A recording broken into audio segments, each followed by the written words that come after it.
Baik, permisi. Mohon izin kepada dokter dan peserta sekalian, karena waktu sudah menunjukkan 18.38, langsung saja saya akan memulai acara pada malam hari ini.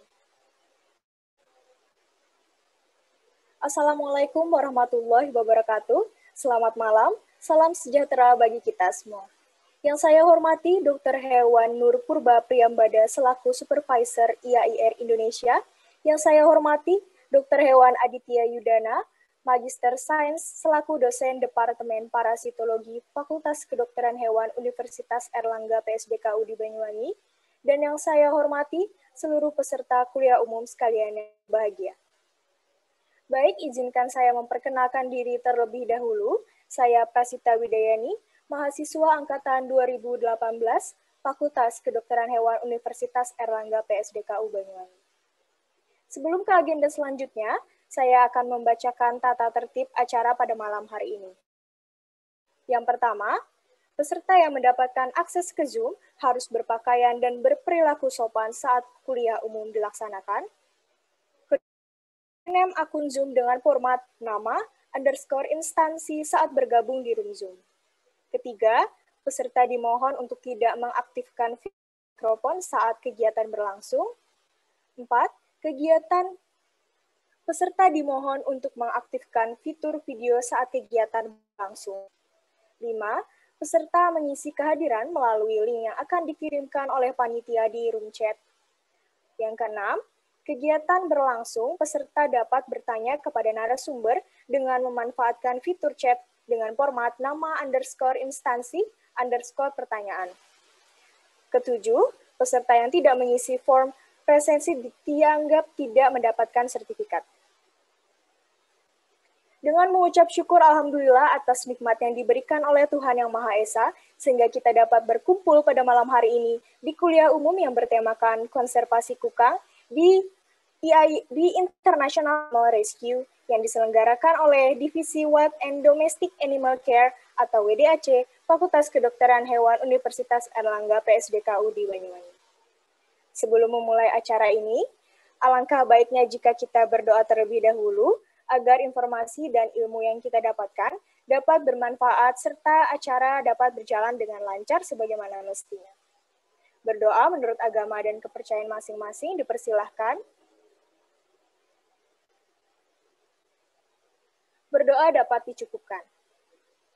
Baiklah, agenda selanjutnya yakni menyanyikan lagu Indonesia Raya kepada panitia yang silahkan.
Acara inti yakni pemaparan materi oleh narasumber dan tanya jawab yang akan dipandu langsung oleh Dr. Hewan Aditya Yudana, Magister Sains selaku moderator pada malam hari ini.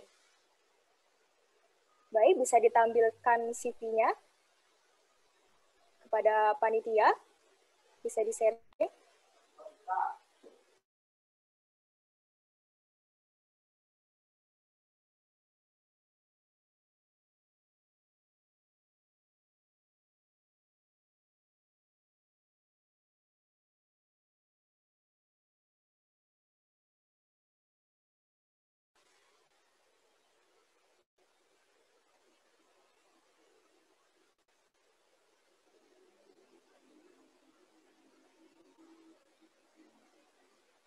Baiklah, apa sudah di-share screen?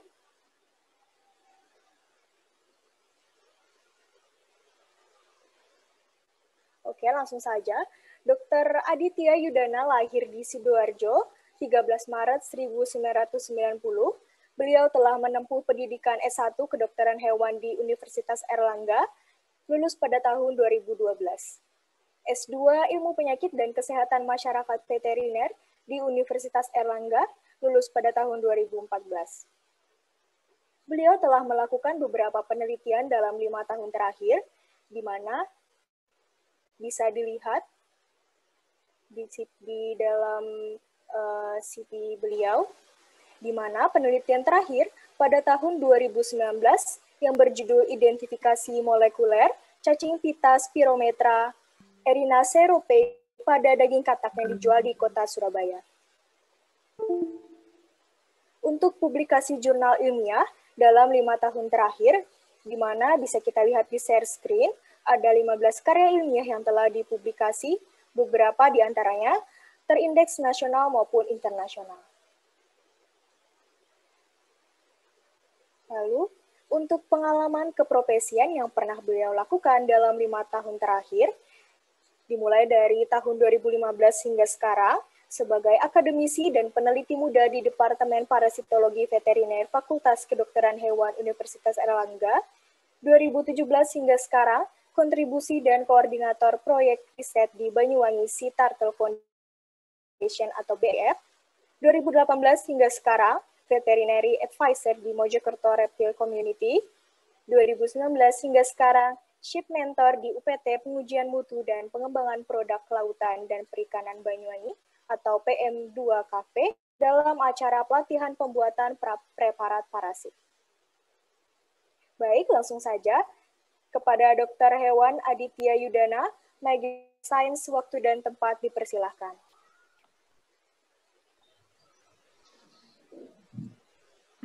Baik, selamat malam semuanya. Assalamualaikum warahmatullahi wabarakatuh. Waalaikumsalam warahmatullahi wabarakatuh. Waalaikumsalam warahmatullahi wabarakatuh. Oke, ya, jadi malam hari ini kita sudah berkumpul ya di dalam ruang virtual untuk mengikuti acara yang menurut saya sangat-sangat bagus gitu ya, dan tentunya nanti akan sangat bermanfaat sekali untuk mahasiswa maupun praktisi di kedokteran hewan, karena topik kita kali ini cukup unik gitu ya. Kita akan membahas tentang konservasi kukang ya, dimana nanti kalau kita membahas konservasi ini tentunya kompleks ya, artinya terkait manajemen, kemudian kesehatannya, sampai dengan mungkin nanti ada pengendalian penyakit seperti itu ya, baik dari sisi treatment, pengobatan maupun pencegahan. Baik, pertama-tama tentunya saya mengucapkan terima kasih kepada narasumber kita ya, Dr. Hewan Nur Purba Priyambada. Ini sudah menyempatkan untuk hadir dan berkenan sebagai pembicara, dan tentunya nanti sharing tentang pengalaman-pengalaman beliau yang akan sangat bermanfaat begitu, terutama kalau nanti ini saya lihat juga ada beberapa mahasiswa yang join itu kalau nanti bercita-cita ingin mendalami dokter hewan satwa liar ya, atau menjadi di medik konservasinya, kira-kira seperti itu.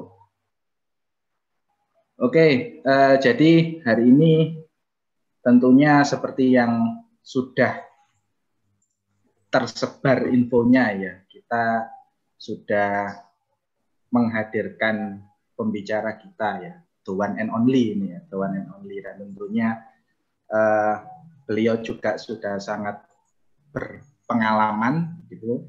Nah, sebelum kita menginjak ke materi, izinkan saya juga untuk membacakan CV ya dari Dr. Hewan Nurpurba Priyambada ini.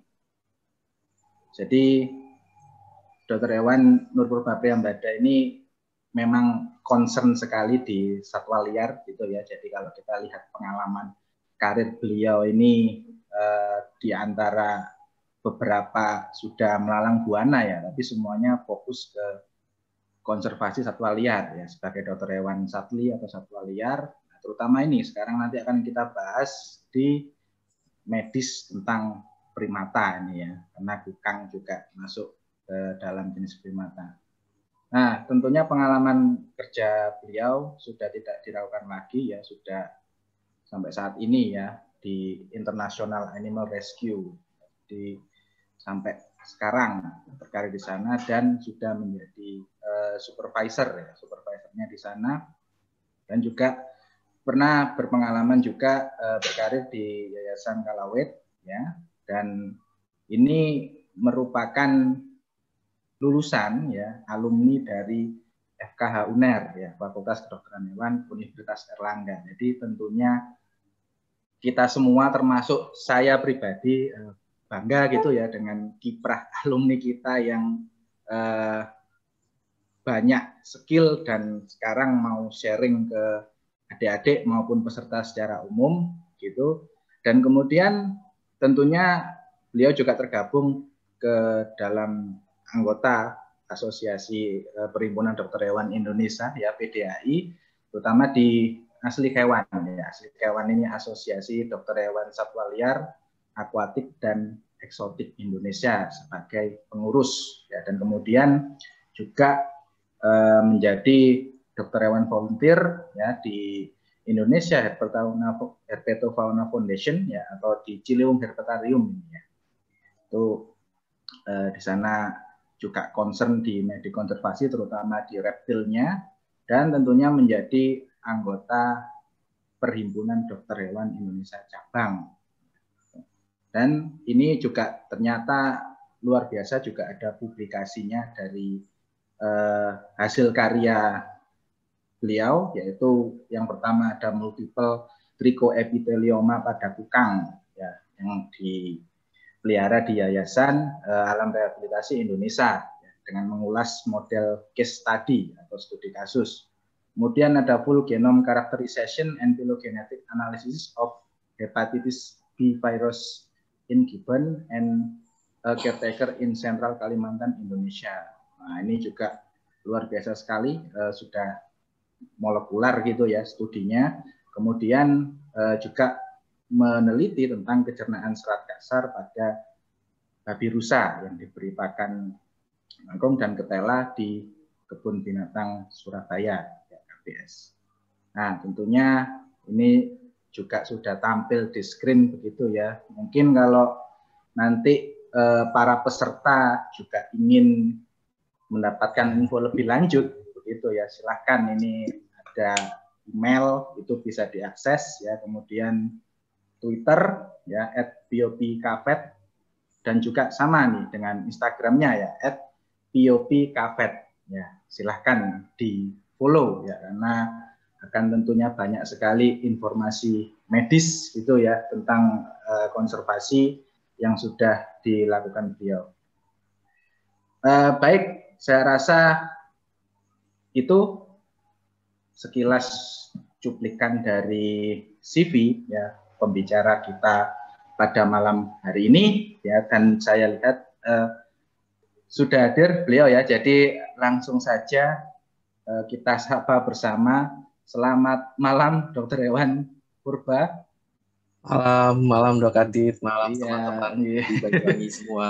Iya, nah, akhirnya alhamdulillah sempat bertemu meskipun virtual ini ya Dok ya.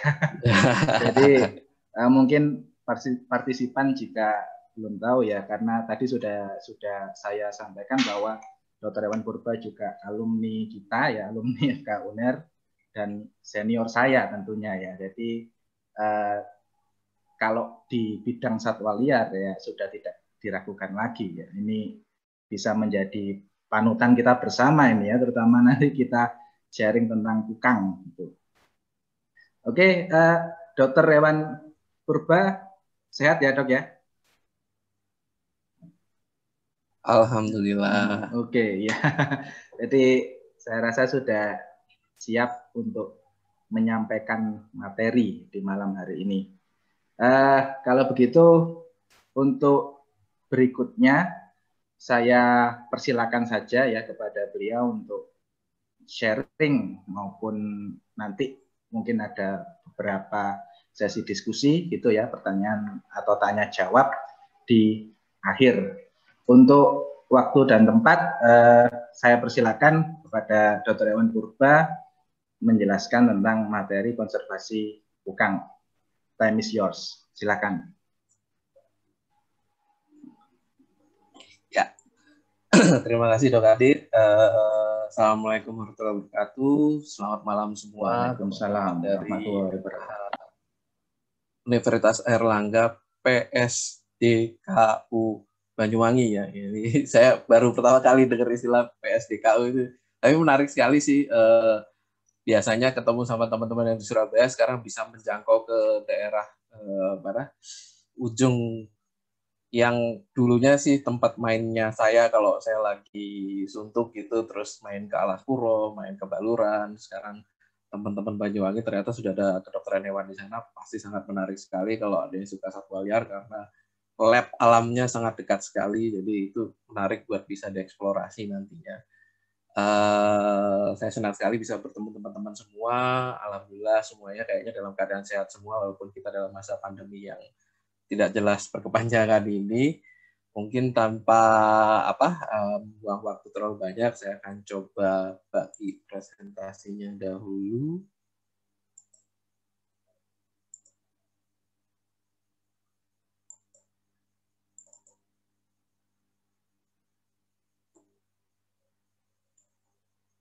Oke, sudah terlihat ya? Sudah Dok, oke. Full screen ya. Ya full screen ya. Ini nggak enaknya kalau virtual kadang harus ini dulu pastiin beneran sampai apa enggak layarnya di sana gitu. Kalau langsung kan kita pasti tahu gitu. Oke, hari ini saya sesuai dengan request teman-teman panitia. Teman-teman panitia ingin minta berbagilah soal pelestarian kukang. Dengan waktu 50 menit sebetulnya banyak banget waktunya, tapi karena temanya juga cukup luas, saya berusaha sesingkat mungkin, walaupun slide-nya juga banyak banget juga. Mudah-mudahan kita bisa tepat waktu, terus hal yang disampaikan ini bisa terserap dengan maksimal. Pertama-tama, saya akan buka dulu dengan judulnya adalah konservasi kukang. Ya nanti kita akan cerita soal kukang seperti apa sih. Tapi yang jelas pertama-tama kita selalu harus ingat bahwa kalau nggak kenal maka nggak sayang. Jadi kemarin teman-teman ketika membuatkan materi poster, saya berkali-kali agak rewel mengkritisi bahwa yang ini bukan kukang gitu. Terus yang kukang yang mana? Setelah dikasih ganti, ini ada yang bukan kukang. Jadi kita coba pelan-pelan dulu dari kukang ya. Kalau mungkin ada yang pernah ngeliat film Ice Age, Zootopia, terus di sini ditulis ditunya kukang, padahal dia itu sloth, hewan yang berbeda di belahan dunia yang berbeda, jadi bukan kukang. Mungkin juga banyak ini sih ya, melihat kayak sebangsa Nat Geo Wild pun untuk translate dari bahasa sloth sendiri itu kungkang, jadi mungkin itu yang jadikan patokan orang-orang kalau kukang itu ada sloth, padahal itu bukan kukang. Terus kemudian di sini kalau orang-orang berjualan di pasar-pasar ilegal, mereka selalu bilang kuskus, kukang itu dibilang kuskus, atau sebaliknya kuskus dibilang kukang. Padahal ya ini adalah kuskus, jadi bukan kukang. Kalau suka nonton Madagaskar, ada siapa? Julian. ya ini sebetulnya masih teman dekatnya, masih saudara dekatnya si kukang, tapi ya dengan berbagai macam jenis bukunya yang lain, ternyata mereka juga bukan kukang. Jadi yang mana yang kukang? Kita coba kalau kita googling terus tulis nama kukang atau Sloloris, nah itu semua yang ada di situ kukang. Tapi tetap saja ada 1, 2, 3 gambar yang munculnya bukan kukang. Ya, itu tadi yang slot itu banyak yang dibilang kukang sama si Julian tadi, si lemur. Jadi kalau kita bicara kukang, secara klasifikasi, kukang itu ternyata masih masuk kelas mamalia, dia masih ordo primata, jadi masih primata seperti manusia yang masih berbagi keturunannya dengan ordo primata, dan bentukannya kalau secara ilustrasi tangan seperti ini dengan berbagai macam jenis, ada jenis kukang yang di India, ada jenis kukang yang di Asia Tenggara, ini Asia Tengah. Lalu di mana posisinya dia kalau kita bilang dia adalah primata, jadi dia posisinya di prosimian, dalam artian dia jenis-jenis primata yang ancient atau yang kuno atau yang jadul, primitif itu. Dan di situ makin ke kanan kita bisa ngeliat dia dekat dengan Tarsius, dia di bawah evolusi selanjutnya adalah monyet dunia baru, monyet dunia lama, terus homonoid, ada orangutan dan kawan-kawan dan terakhir manusia yang digolongkan primate ya, sedangkan sisa yang lain non-human primate. Itu terus kalau di Indonesia sendiri, kalau yang di undang-undang yang diakui baru 3, kukang Jawa, Sumatera, Kalimantan, dan sementara ini sepengalaman saya yang saya lihat baru yang ini aja gitu yang saya temuin sepanjang pengalaman saya. Tapi ternyata dari penelitian sudah sampai keluar 7 spesies di Indonesia di bawahnya, walaupun ya itu memang butuh studi yang lebih lama, termasuk mungkin studi molekulernya perlu didalami lebih lanjut karena beberapa mungkin masih belum seragam dari segi penemuannya ya, karena jenisnya sebenarnya mirip-mirip juga dari bentukan fisik. Lalu kemudian keistimewaan mereka itu ternyata satwa nokturnal. Jadi untuk prosimian, terutama primata-primata yang ancient ya, primata yang primitif itu dia kebanyakan memang nokturnal, aktifnya di malam hari. Jadi kita emang jarang ketemu di alam gitu karena mereka aktifnya di malam hari. Terus jadi kecenderungannya kalaupun muncul di malam hari ya kita yang terbiasa dengan cerita-cerita zaman dahulu bahwa itu mungkin penampakan atau apa, padahal itu sebenarnya makhluk yang lucu dan menarik untuk dipelajari gitu ya. Terus ada yang bilang mereka lambat, makanya nama Inggrisnya slow loris, padahal ya nggak lambat juga gitu. Mereka gerakannya cukup cepat, bahkan kalau ngikutin mereka di alam itu kita bisa keteteran ngejarnya. Terus mereka hidupnya arboreal ya, arboreal itu hidup di pohon, walaupun sebetulnya mereka bisa turun jalan ke tanah. Mereka tidak bisa melompat, mereka pindah dari satu pohon ke pohon lain menggapai. Jadi kalau memang tidak ada cabang buat menggapai, mereka akan turun ke tanah lalu memanjat lagi pohon. Terus yang paling spesial adalah mereka berbisa, satu-satunya primata yang berbisa dan 1 dari 2 mamalia yang berbisa. Dikatakan berbisa, sebetulnya semi berbisa, bisa hanya karena dia dikatakan bisa memproduksi, ada kelenjarnya bisa memproduksi zat tertentu yang ketika dijilatkan dan dicampur dengan air liur dan digigitkan itu semacam bisa seperti ular kalau menggigit dan mengeluarkan bisa. Tapi secara molekular, secara komposisi biokimia itu sebetulnya semacam protein seperti alergi pada zat alergen kucing. Jadi mirip-mirip respon yang biasanya mirip-mirip seperti alergi pada kucing. Itu di sini mungkin bisa dilihat gambarnya. Dia dihasilkan di kelenjar di lengannya, lalu dijilat-jilat ketika terdesak, lalu akan digigitkan dengan giginya yang kecil-kecil tapi tajam. Apakah benar berbisa? Ini baru saja ada cerita di Malaysia sih, ada peneliti yang digigit dan ini memang responnya berbeda, tapi dia mengalami respon anafilaktik shock dalam hitungan beberapa jam dan bisa dilihat dari yang normalnya dia seperti ini, tapi waktu tergigit mulai pucat, habis itu bibirnya mulai membesar, tangannya juga mulai bengkak dan pingsan. Lalu kemarin baru aja di Sukabumi ada juga berita Om Paiman pingsan tergigit kukang liar itu. Jadi emang benar nyatanya mereka ya mengeluarkan bisa walaupun responnya masih seperti alergi. Jadi banyak orang yang bisa kalau digigit tiba-tiba anafilaktik, pingsan, atau bahkan mungkin mati, tapi ada juga orang yang biasa saja. Itu salah satu keunikannya dia, dan ini jadi kecelakaannya dia juga, karena walaupun kecil, imut, dan lucu, tapi dengan gigitannya dia dengan bisanya dia, ini yang menjadi pertimbangan banyak orang untuk menyakiti dia lebih ketika akan dipelihara atau setelah ditangkap. Lanjut, habitatnya dia, kalau tadi sudah lihat kan kukangnya ada macam-macam, tapi yang di highlight benar yang 3 gambar di atas adalah kukang Jawa, Sumatera, Kalimantan. Nah, persebarannya Indonesia seperti itu. Tapi kalau secara Asia, dari Asia Tengah, Asia Tenggara sampai ke Indonesia, dari Jawa, Sumatera, Kalimantan, dan Pulau Bangka itu ada kukang semua. Habitatnya mereka ya seperti satwa liar pada umumnya, di hutan primer, di hutan yang masih virgin, di hutan sekunder, hutan yang setelah terkena suksesi, jadi ada campuran sedikit varietas lain, atau mungkin di bambu-bambu, karena biasanya kalau kita ngelihat rumpun bambu di dalam hutan, umumnya kita bisa ketemu. Uniknya mereka bisa hidup di daerah yang namanya sih, kalau bahasa sini mungkin bahasa daerah Sunda namanya talun ya, itu perbatasan antara hutan dan kebun, atau bahkan di kebun sendiri mereka biasa muncul gitu, karena dari beberapa pengalaman di daerah-daerah yang memang populasi kukangnya masih aman, masih sejahtera, masih bisa ditemukan kukang di kebun atau bahkan di rumah-rumah orang gitu, atau kadang kalau kayak di beberapa daerah mereka jalan dengan santainya di atas tiang listrik. Jadi mereka cukup adaptif dengan segala macam disturbance, gangguan dari aktivitas manusia. Itu dari habitatnya. Lalu mereka makan apa? Gitu.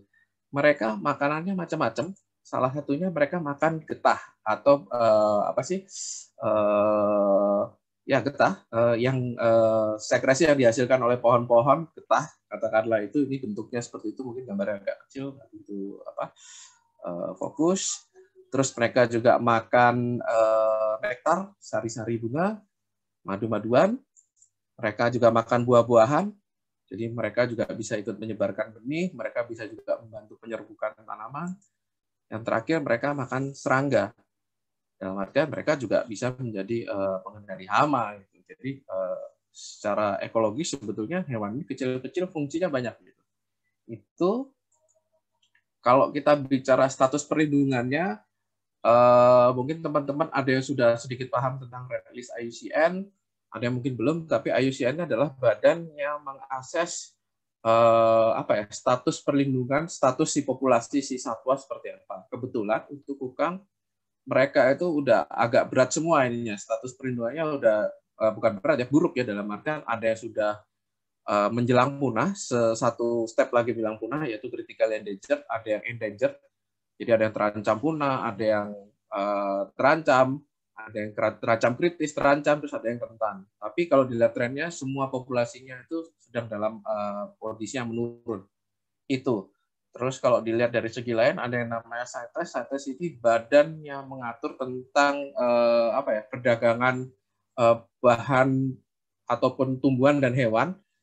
Di situ dikatakan mereka sudah tergolong sebagai appendix 1, yang artinya mereka tidak boleh diperdagangkan secara komersil. Jadi kalaupun mereka ditransportasikan dari satu negara-negara lain, alasannya bukan untuk dijual belikan, tapi untuk studi salah satu. Tapi itu pun juga sangat kecil kemungkinan, karena itu butuh dokumen yang tingkat tinggi, dalam artian itu butuh izin sampai ke kementerian dan presiden dan sebagainya. Di Indonesia sendiri, mereka sejak tahun 90 dilindungi oleh Undang-Undang Nomor 5, tapi masih dalam statusnya hanya kukang Sumatera, karena dulu sebelum ilmu pengetahuan berkembang terlalu canggih, spesies yang diakui masih Nycticebus kukang atau kukang Sumatera. Lalu dijelaskan di PP nomor 7 juga sama, tahun 99 masih kukang Sumatera. Yang terakhir 2018 hasil dari bargaining ini juga sih usul dari para peneliti, para penggiat konservasi, akhirnya semua genus Nycticebus, jadi semua jenis kukang itu dikatakan sudah termasuk satwa yang dilindungi. Nah, kalau satwa dilindungi berarti tidak boleh diburu, dijual belikan, diperdagangkan, dibunuh dan lain-lain. Itu ada sanksinya sendiri. Kenapa sih dilindungi? Itu yang jadi pertanyaan. Ya. Berarti kalau dilindungi berarti dia tadi dibilang populasinya sudah menurun. Kenapa populasinya sudah menurun? pasti ada hal tertentu. Nah, hal tertentu apakah itu? Ternyata mereka terancam. Terancamnya karena apa? Kehilangan habitat. Salah satunya mungkin kita bisa lihat ilustrasi, anggaplah ini satu hutan. Bisa dibilang ini hutan ya primer sekunder gitu, tapi seiring dengan waktu, dengan jumlah manusia yang berkembang, kebutuhan ekonomi makin tinggi, ada yang dilakukan dengan pemotongan pohon untuk taruhlah sandang pangan papan kan. Lalu habis itu ada untuk pertambangan, hutannya habis. Lalu untuk kita sendiri karena kita butuh makan itu dibuat untuk bercocok tanam.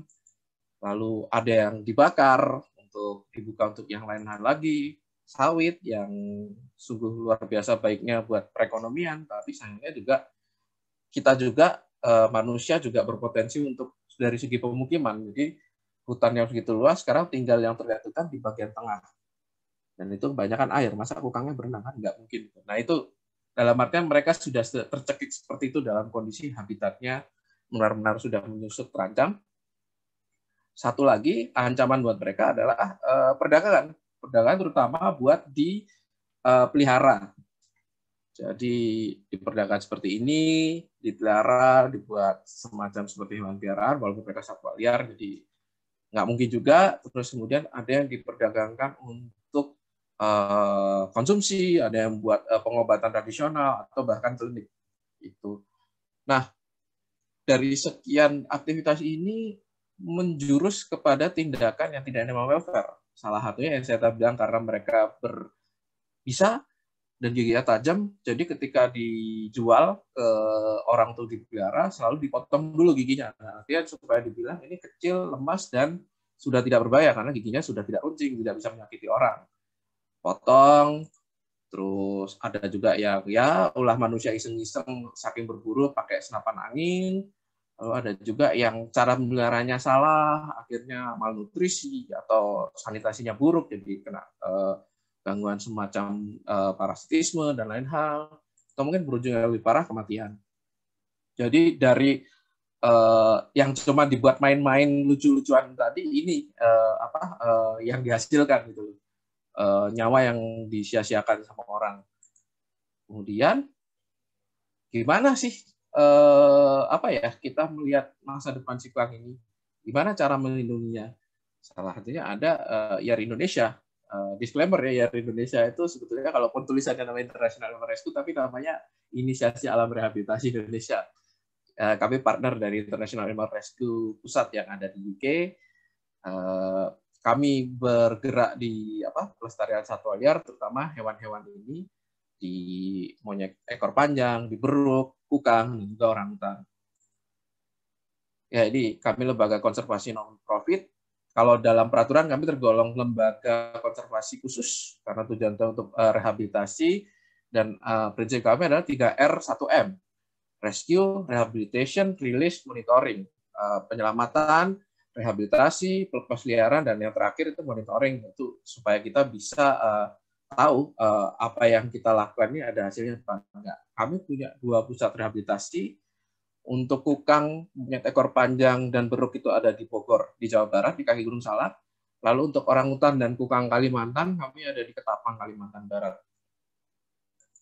Nah, jadi kami tujuan kami sebetulnya hanya satu sih, menegakkan animal welfare pada dasarnya seperti itu, karena kita tahu dari tadi yang teman-teman lihat dari gambar, dari yang dipelihara dibuat main-mainan itu ada efek yang dihasilkan, ternyata itu jadi animal welfare. Maksudnya si hewan tidak bebas dari rasa sakit, dari luka, dari penyakit. Si hewan tidak bebas dari rasa tidak nyaman karena mereka dikandangkan, yang biasanya untuk berjalan puluhan kilo. Untuk kukang aja sehari mereka bisa berkilo-kilo untuk jalan terus, tapi ketika dikandangkan ya mereka ada keterbatasan dan lain hal.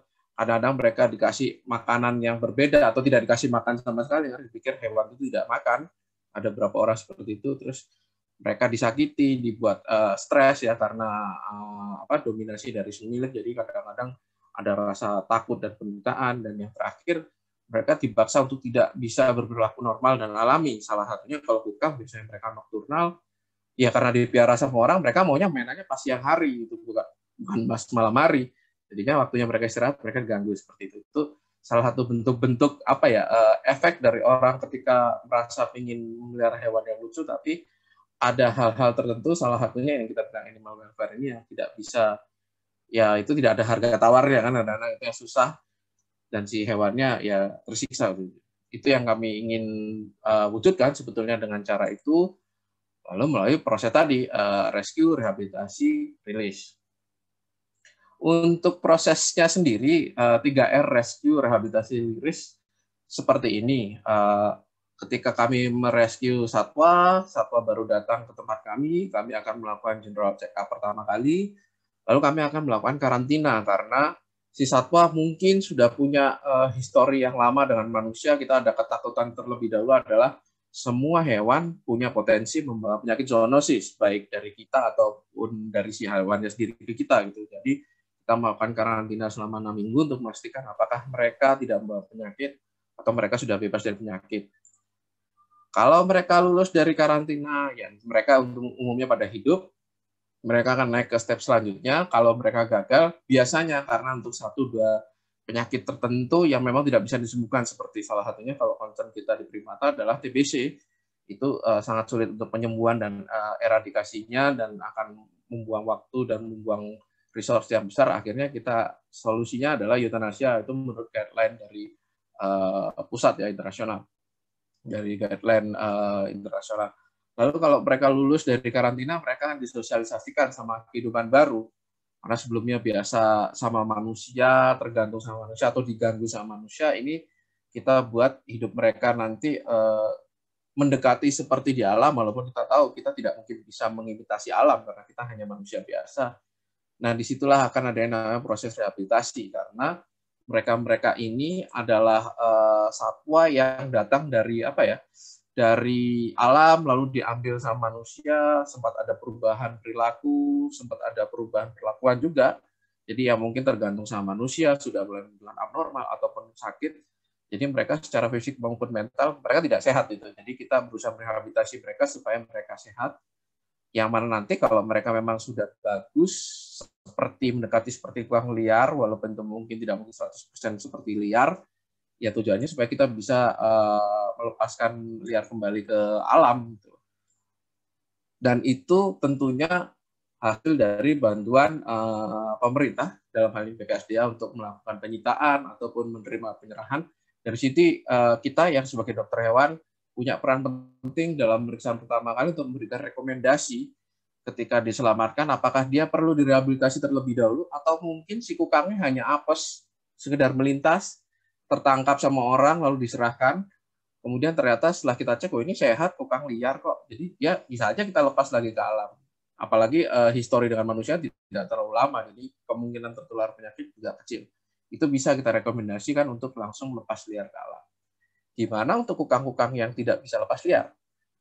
Ada solusinya, salah satunya dengan sanctuary.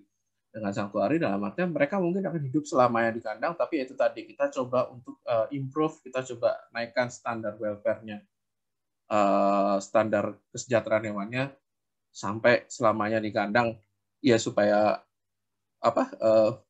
hidup mereka tidak semenderita dulu ketika dipiara sama manusia. Itu kalau alur prosesnya. Nah, kita masuk ke pemeriksaan kesehatan, ini hal yang sangat wajib ya, terutama untuk di lembaga konservasi khusus, terutama untuk di satwa apapun sih, apalagi di primata. Yang kita lakukan sih ketika satwa datang, kita identifikasi spesies, jenis kelamin, kita lakukan pemeriksaan fisik apakah ada permasalahan, terus kita melakukan X-ray, ronsen, untuk melihat apakah ada gangguan di paru-paru, karena concern kita di primata lebih ke arah TBC, karena itu yang sangat strict, terutama ketika itu berkaitan dengan penyebaran dan penularan ke manusia atau ke satwa lain.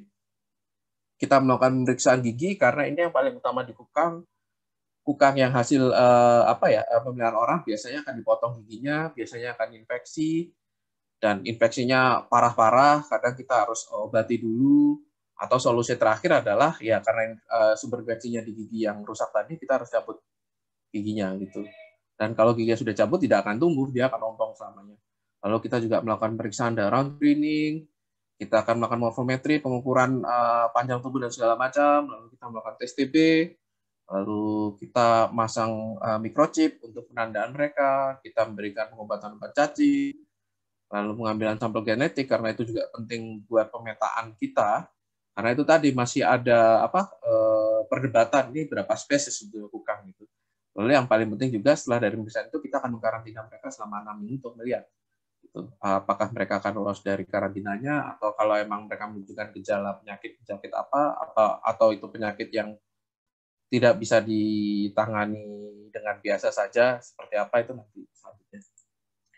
Kalau aktivitas rehabilitasi kita seperti ini, karena mereka hewan yang nokturnal, satwa nokturnal, jadi mau tidak mau staffnya kebanyakan berubah menjadi staff nokturnal juga. Jadi kerjanya di malam hari, walaupun di pagi hari juga ada sih. Kalau untuk pembersihan kandang dan lain-lain mereka melakukan di pagi hari, tapi kalau ke malam mereka akan berikan makan, mereka akan mengobservasi tingkah lakunya. Terus ada juga pemeriksaan kesehatan secara berkala tentunya. Lalu sama ini juga yang paling penting adalah ketika direhabilitasi adalah pengayaan. Jadi pengayaan atau enrichment itu semacam menambahkan substrat atau apapun itu di dalam lingkungan mereka yang baru untuk menstimulasi mereka supaya mereka tidak stres, supaya tidak muncul perilaku abnormal atau supaya mereka bisa menunjukkan perilaku alami. Tuh, jadi kalau mau gampangnya memang ini seperti mainan yang kita kasih, ada bambu isinya serangga, ada daun-daunan dikasih madu-maduan, ada kayak semacam kotak-kotak ini diisi buah-buahan, atau buah kakao seperti ini, ada terowongan. Ini intinya sih stimulasi mereka supaya mereka bisa menjadi seperti kukang liar pada alaminya seperti apa, lalu kemudian juga menghabiskan waktu mereka di kandang dalam daur hidup ya gitu loh. Karena bisa dibayangin kalau teman-teman misalnya ditaruh di kandang yang kurangnya 1x2, tok nggak ada temennya, lalu nggak dikasih HP, nggak ada WiFi, nggak ada PS, nggak ada teman, udah lihat aja 5 jam. Gak usah sejam, 2 jam aja udah mulai bete. Mungkin habis itu mulai aneh-aneh, ada yang mondar-mandir, ada yang dedukin kepala, ada yang mulai garuk-garuk, atau penyakiti diri sendiri. Karena memang hewan stres pun responnya sama. Ada yang menyakiti sendiri, ada yang ngangguk-ngangguk, ada yang gigiti diri, seperti itu. Makanya di rehabilitasi salah satunya untuk mental, kita melakukan juga pengayaan ini. Itu, nah, kalau kita bicara fasilitas rehabilitasi, kalau untuk IAR Indonesia, sudah tidak diragukan lagi reputasinya karena kami diakui dan diverifikasi sebagai anggota dari Global Federation of Animal Sanctuary. Di Asia cuma ada 2, satu di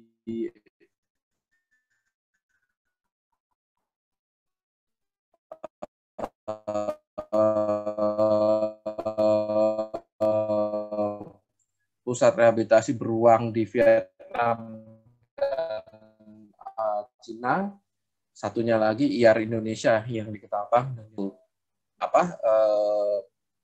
satwa yang selalu datang ke tempat kami. Itu kita sekarang habis itu bicara pelepas liaran.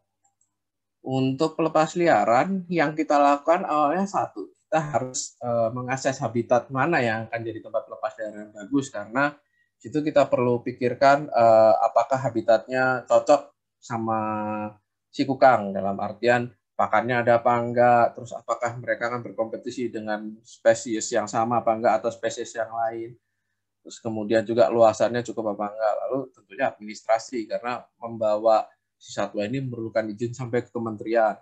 Kemudian pemilihan kandidat simpelnya adalah memilih kukang yang sehat baik secara fisik maupun mental. Kalau di kami sih gampang, biasanya kukang yang tidak pernah dilaporkan sakit, yang giginya lengkap, itu salah satunya. Terus kemudian kukang yang tidak menunjukkan abnormal sampai 10%.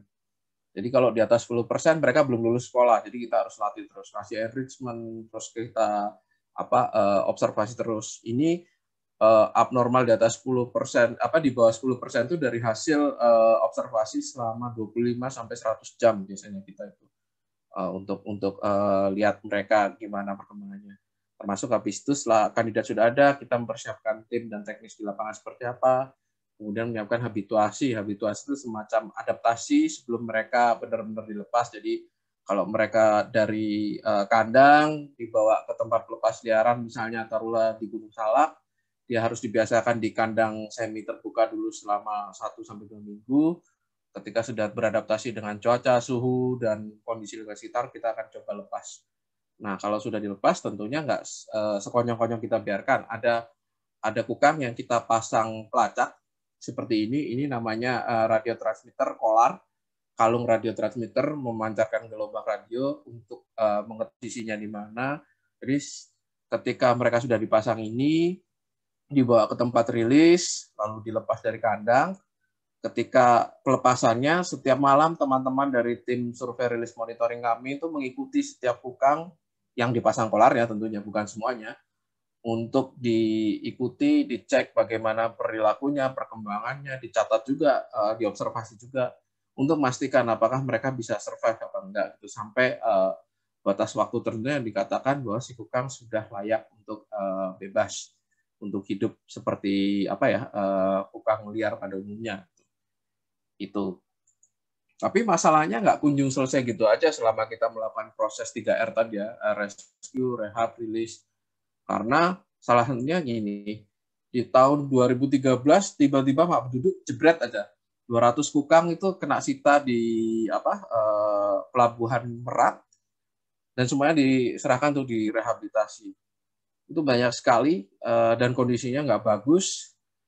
Selain itu juga masih banyak orang yang memelihara, dan kukang yang hasil pemeliharaan itu kondisinya jelek-jelek biasanya. Dari segi giginya pasti sudah dipotong, busuk, terus kemudian kadang-kadang dikasih makan yang tidak proper, jadinya mereka ada yang obesitas atau ada yang malnutrisi atau sama kurus sama sekali. Ada juga yang punya masalah parasitisme segala macam, dan itu banyak banget, dan kita jadi overpopulasi. Ketika sudah overpopulasi, kukang yang akan dilepas liar ini kandidatnya nggak banyak karena giginya udah pada kepotong semua. Jadinya nih kukang yang bergigi rusak kayak gini banyak banget infeksi.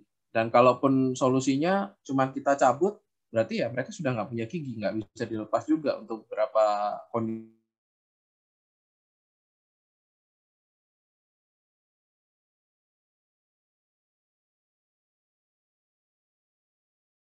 Itu berujung kalau sudah overpopulasi, yaitu penyakit mudah menyebar, terutama parasit itu gampang sekali menyebar. Terus ya kita sendiri yang melepas liarkan kukang di alam akan menemukan kondisi bahwa mungkin saja kukangnya ya memang nggak siap untuk dilepas, atau kukangnya tidak bisa belum waktunya dilepas, atau memang kukangnya tidak bisa jadi liar, jadi dia akan mati ketika dalam masa pengamatan dalam monitoring. Nah ini ibaratnya itu kalau cuman urusannya rescue, release, rehab. Jadi ibarat kalau kita ada bocor keran gitu sampai banjir, kita sibuk nampung airnya atau sibuk ngepelnya, tapi bocornya nggak kita pedulikan. Akhirnya kita coba olah gambar. Apa itu gak paham? Ya kan open mic. Kita coba belajar melihat apa sih yang terjadi sebetulnya gitu. Dalam foto besarnya, kenapa sih orang melihara kukang? Karena banyak hal, tapi salah satunya karena kukangnya diburu di alam, lalu diperdagangkan. Nah, ketika diperdagangkan ini dari si penjual ke pembeli itu biasanya baru kukangnya dipotong. Lalu ketika dipelihara sama orang biasanya nggak berujung lama, 6 bulan mati. Dan itu siklusnya berulang lagi seperti itu. Jadi di sini kita bisa melihat dari siklus ini, ibaratnya kalau mungkin parasit kita tahu kan, kalau untuk menangani masalah parasit tidak hanya dikasih obat, tapi kita harus memutus siklus penyebarannya. Ini mirip-mirip kayak gitu. Jadi gimana caranya kita bisa mencegah terjadi perburuan, atau membuat orang tidak mau berburu, atau membuat orang tidak mau membeli, sehingga si kukang itu tadi tidak diburu, tidak diperdagangkan, atau minimal tidak dipotong giginya. Jadi ketika kita berhasil selamatkan, itu masih bisa ada potensi lepaskan lagi. Seperti dari itu kita berusaha untuk memikirkan solusi strategi yang lebih holistik, yang lebih melihat secara umum, melihat secara keseluruhan. Nah, di situ kita bertransformasi, kita bisa berubah gitu kan. Ibaratnya kalau kita kayak Super Saiyan, kita jadi Super Saiyan, kalau di Digimon kita dari Agumon jadi apapun itu, dari Satria Baja Hitam, karena intinya kita harus berkembang, tidak bisa menggunakan strategi yang sama. Makanya selain 3R dan 1M, kita menambahkan beberapa hal lagi sih. Perlindungan habitat, mendorong upaya penegakan hukum, lalu melakukan edukasi dan penyadartahuan, dan melakukan pemberdayaan masyarakat. Intinya kalau kita lakukan ini secara bersamaan, kita berusaha untuk melihat apakah ini bisa menjadi solusi kita untuk menangani masalah hukang. Salah satunya ketika perdagangan, di cara perdagangan orang berjual beli hukang tidak hanya di pasar konvensional sekarang kan, di pasar online juga banyak. Jadi kita mulai berpikir untuk membuat kampanye digital. Jadi kita bekerja sama teman-teman dari Kukangku. Ini sebuah gerakan kampanye penyelamatan pelestarian kukang. Karena kita tahu aktivitas memelihara kukang terlalu tinggi, bahkan sampai bikin komunitas memelihara kukang. Padahal itu satwa liar dilindungi gitu kan. Dan banyak hal kayak publik itu kepercayaannya ke instansi itu rendah kadang-kadang. Ya seringlah kita lihat orang memandang remeh tentang instansi pemerintah. Habis itu si lembaga konservasi sendiri karena mungkin terlalu hardcore, ketika menyampaikan pesan kadang-kadang ya itu tadi langsung hajar belah gitu, orang juga nggak begitu simpatik. Akhirnya dicoba lewat komunitas, karena komunitas biasanya berhasil memberikan wawasan yang berbeda gitu. Nah, istilah kami mulai lewat salah satu jalannya adalah campaign secara digital maupun tidak digital, offline itu untuk menyadarkan masyarakat tentang apa sih masalah ketika Anda melihara kukang atau apa sih yang terjadi ketika kukang dipelihara. Begitu. Kalau teman-teman di Instagram dulu ketika ketik hashtag kukang yang akan muncul ya ini perilaku konten negatif yang orang berfoto bersama kukang dimainkan segala macam. Ini yang kita berusaha koreksi karena ini semacam penyakit menular ya. Ketika satu orang berfoto seperti ini, orang lain ingin ikut karena merasa itu keren, lalu semuanya ikut-ikutan situ. Padahal ya itu tadi efek yang dihasilkan banyak hal yang sangat tidak baik buat satwanya sendiri. Kita coba melakukan survei karena untuk mengetahui permasalahan kita harus tahu apa sih ada dalam benak pikiran orang-orang melihara kukang. Akhirnya kita melakukan survei, berhasil melakukan profiling. Bahwasanya melihara kukang itu 90% dari kalangan menengah ke atas, biasanya pelajar, terus yang dibeli itu kadang dari pasar hewan, kadang dari pet shop, ada yang mendapatkan kukang bukan dari beli. Jadi itu ada tren ketika orang bosan melihara, mereka akan tukar sama satu lain dan lain hal. Nah itu juga serunut dengan hobi melihara hewan eksotik, biasanya punya kecenderungan untuk mengganti-ganti hewan, karena kalau misalnya bosan atau nggak sanggup melihara ini, ganti yang lain. Dan itu biasanya mulai dari ular biasanya yang kalau sering kita lihat. Terus yang paling parah, mereka tahu bahwa yang dilindungi itu satwa yang mereka pelihara itu adalah dilindungi gitu. Nah itu dan banyak hal lainnya. Nah itu target dari campaign ini makanya lebih ke arah detail karena itu tadi anak muda, pelajar. Terus ternyata juga itu dominasi oleh pria. Nah itu juga yang menarik. Apakah itu menjadikan daya tarik seorang pria untuk memperoleh simpati perempuan? Kita nggak tahu juga seperti itu. Nah ini juga menarik. Jadi itu di lain itu juga website Kukangku ID ini juga sebagai wadah informasi bagi pengguna yang ingin tahu informasi tentang kukang.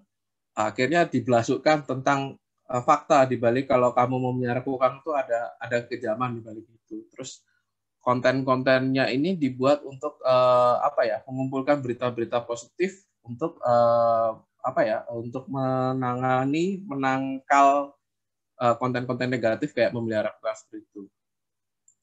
Dan hasilnya baru terlihat berapa tahun kemudian. Jadi ketika 2015 dimulai, 2016 sudah mulai itu konten-konten negatif yang orang melihara itu tadi mulai menurun, lalu diisi dengan konten-konten yang positif, misalnya tentang info tentang pelepas liaran, info tentang bagaimana kukang bisa survive di alam, atau tentang info bagaimana lokasi-lokasi habitat itu berhasil dilindungi, seperti itu. Persepsinya berhasil dirubah.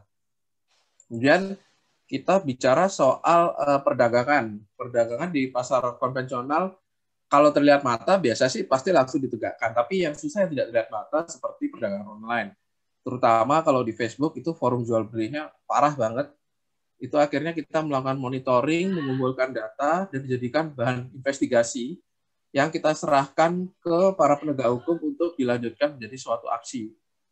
Dan dari suatu aksi itu, efeknya salah satunya ini, kita coba mendukung penindakan hukum. Setidaknya dari berapa tahun itu ada 19 kasus yang spesifik di kukang, barang buktinya nggak main-main, hampir 500 ekor. Salah satunya yang 2013 itu kukang Sumatera ada yang sampai 238 ekor. Terus yang terakhir itu tahun 2019 apa ya? 79 ekor, tapi itu bukan online dan itu penyelundupan dengan cara yang sangat ortodok banget, nggak pakai cara-cara online. Itu 79 ekor.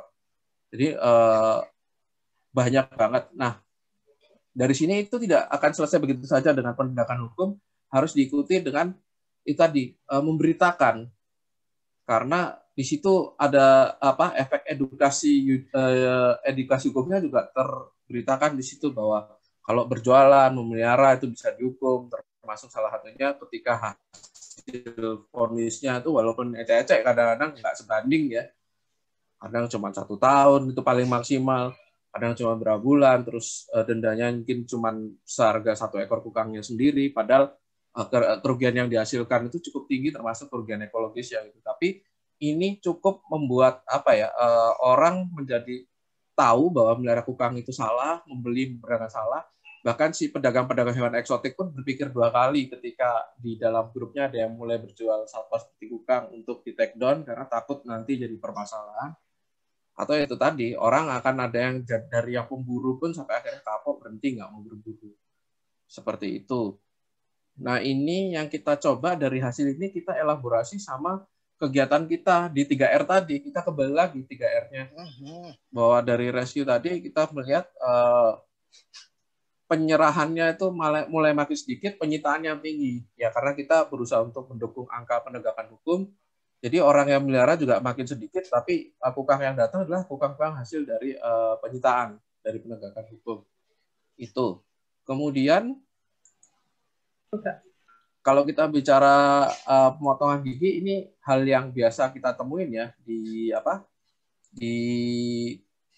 awal kita bekerja itu waktu 2008 pertama kali IAR berdiri, rehabilitasinya cuma 26 ekor kukang, semuanya itu hampir 50% dari hasil pemeliharaan, sisanya dari BKSD yang mungkin juga hasil penyerahan dari orang melihara, giginya udah kepotong 80%, 77%. Dalam artian bisa dilepas itu mungkin cuma berapa ekor. Gitu.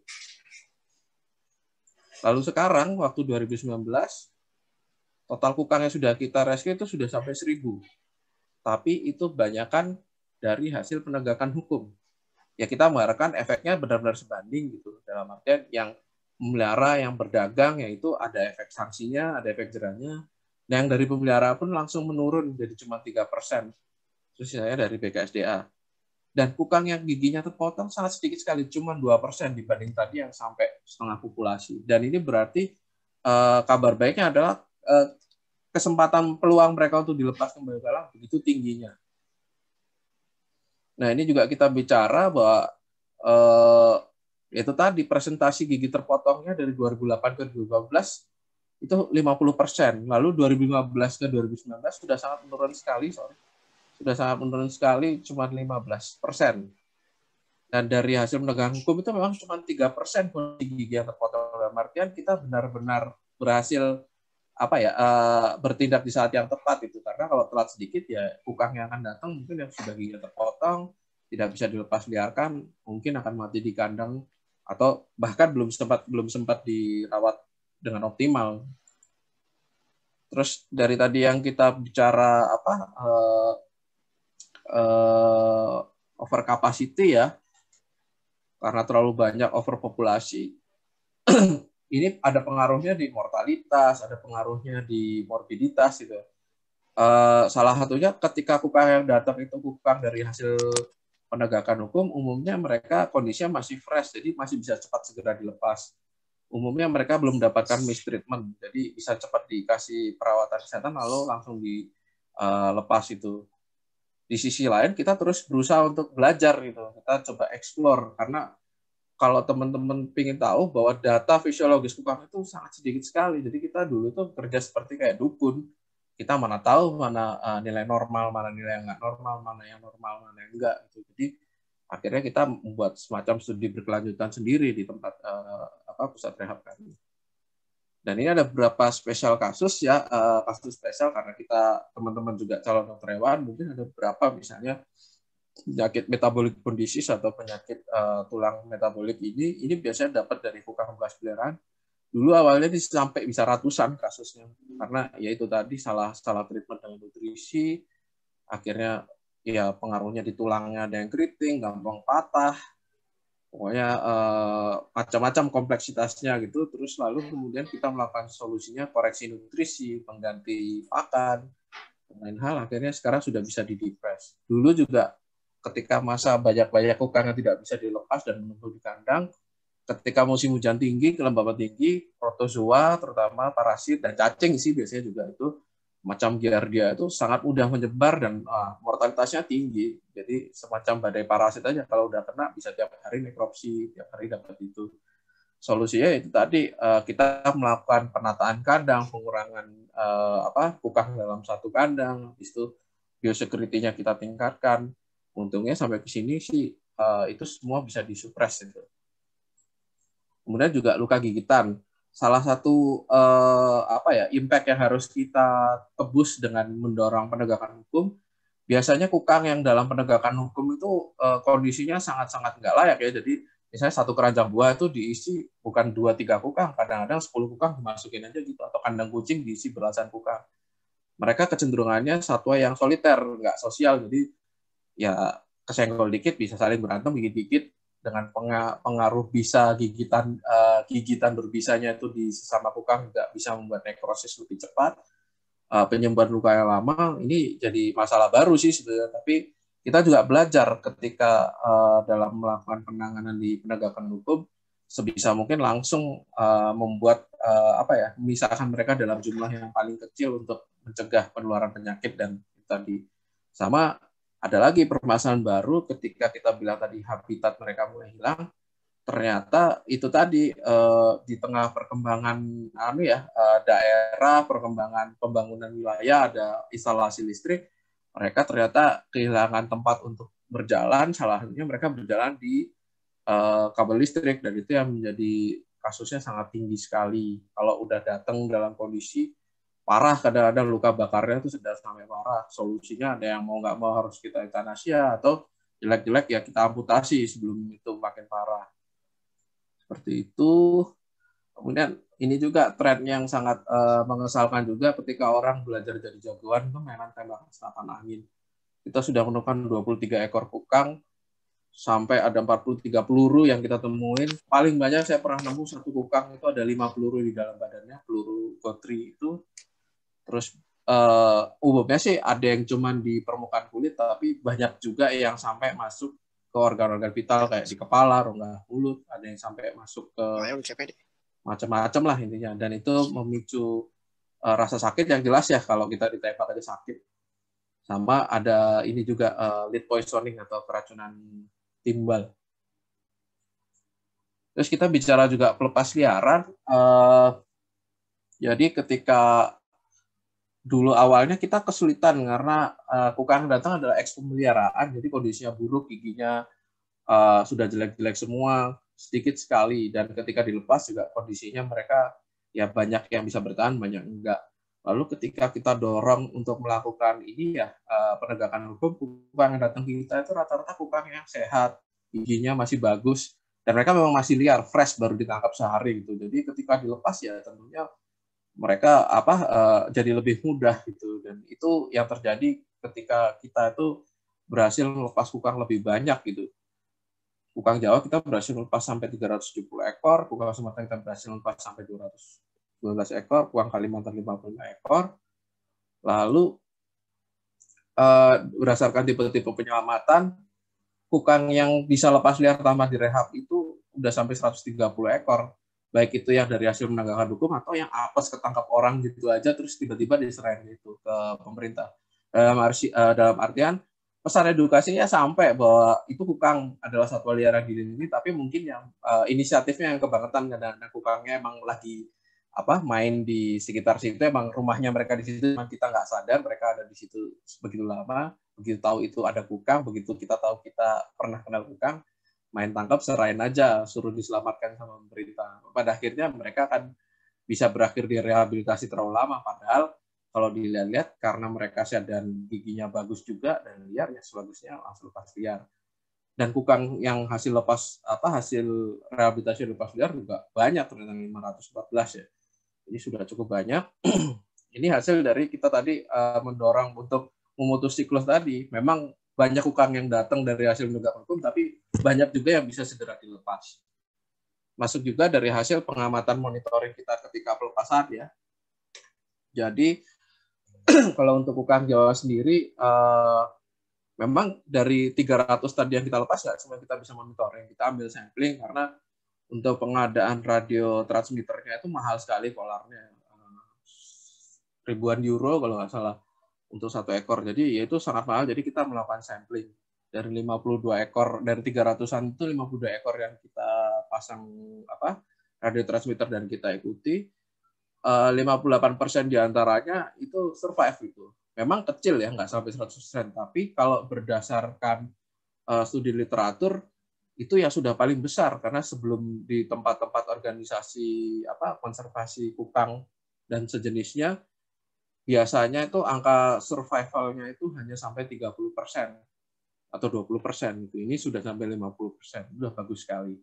Masuk sama juga di kukang Sumatera, walaupun lebih sedikit dari Jawa, tapi sudah termasuk yang paling tinggi. Tapi ya kita berusaha nanti pada akhirnya akan coba untuk explore lagi gitu, untuk tahu, untuk belajar bahwa gimana sih caranya supaya mereka bisa benar-benar survive di alam ketika dilepas.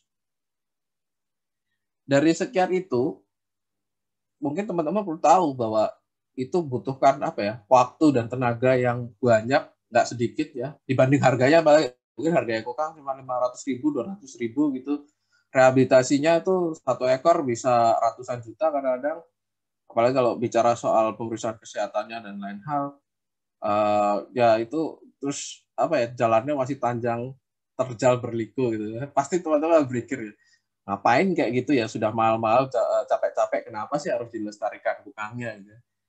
Ya saya juga bingung kalau ketika ditanya seperti itu, tapi sekarang kurang lebih saya tahu jawabannya bahwa satu, yang kita tadi bilang bahwa dia punya fungsi yang besar di alam ya, mengontrol hama serangga, membantu penyerbukan, menyebarkan biji pohon. Bisa-bisa nanti kalau nggak ada penyerbukan, ya taruhlah kayak dia demen makan serbuknya nektarnya bunga durian, kalau dia tidak membantu penyerbukan, nanti kita nggak bisa makan durian kalau mereka hilang di alam. Atau kalau mereka bisa membantu menyebarkan biji pohon, bisa-bisa kita nggak makan kopi salah satunya, nggak minum kopi, karena mereka juga biasa berkeliaran di kebun kopi dan mereka ya membantu penyebaran biji kopi juga.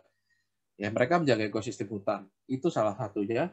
Yang kedua, sekarang yang lagi hangat-hangatnya kita bicara soal pandemi.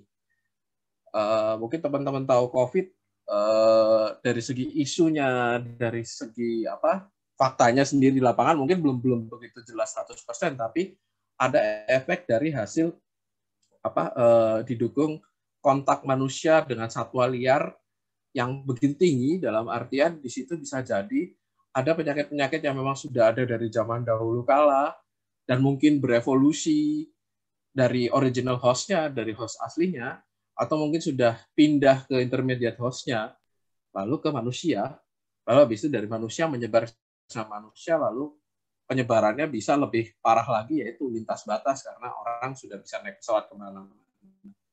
Awal mulanya dari hal simpel, satu, berburu dan perburuan dikomersilkan, lalu ditaruh dalam satu hub, dalam satu tempat seperti pasar, kayak di Wuhan contohnya, bahwa itu sebetulnya adalah pasar domestik biasa, pasar basah seperti ya pasar pada umumnya, tapi itu campur aduk dari satwa liar macam apapun, termasuk hewan yang biasa kita makan sehari-hari. Di situ awal mulanya. Nah, ini kita masih kurangan data, tapi itu sudah jadi warning yang keras bahwasanya kalau kita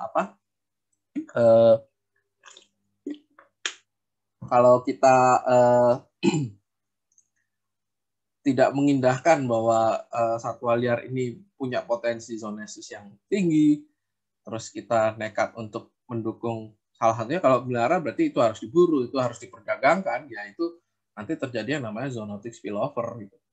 Nah, itu bisa jadi pandemi baru, jenis-jenis penyakit yang entah itu dulu sudah pernah ada atau habis itu berevolusi, atau penyakit yang benar-benar baru.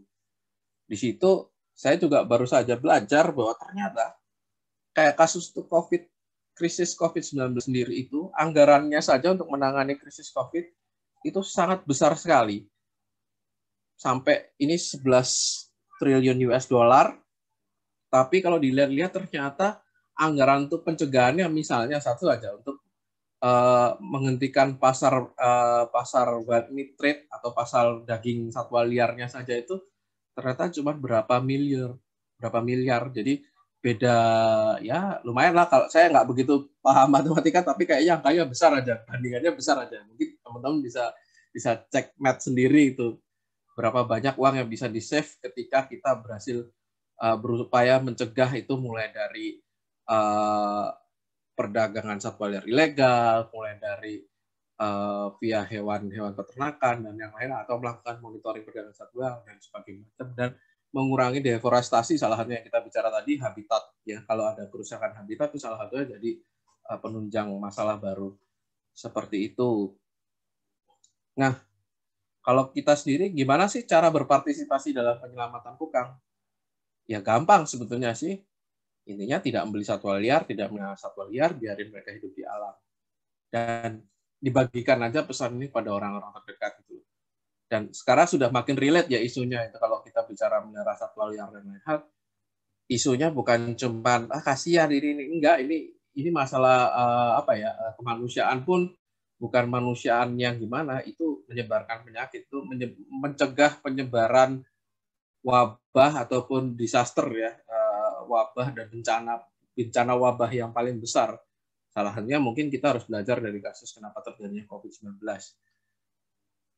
Dan itu juga caranya satu lagi adalah mendukung upaya penyelamatan pelestarian satwa liar. Bisa berdonasi, bisa ikut kerja di sana, bisa berbantu untuk meneliti, lalu bisa juga melaporkan aktivitas kejahatan satwa kepada yang berwajib.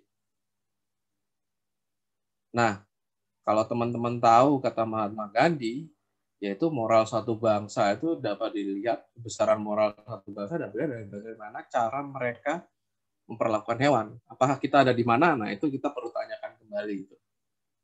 Seperti itu. Dan akhir kata, saya cuma bisa bilang, jangan buru kukang, jangan beli kukang, jangan piara kukang, kita stop kukang. Ini namanya salam kukang, karena tangan mereka seperti ini. Terima kasih.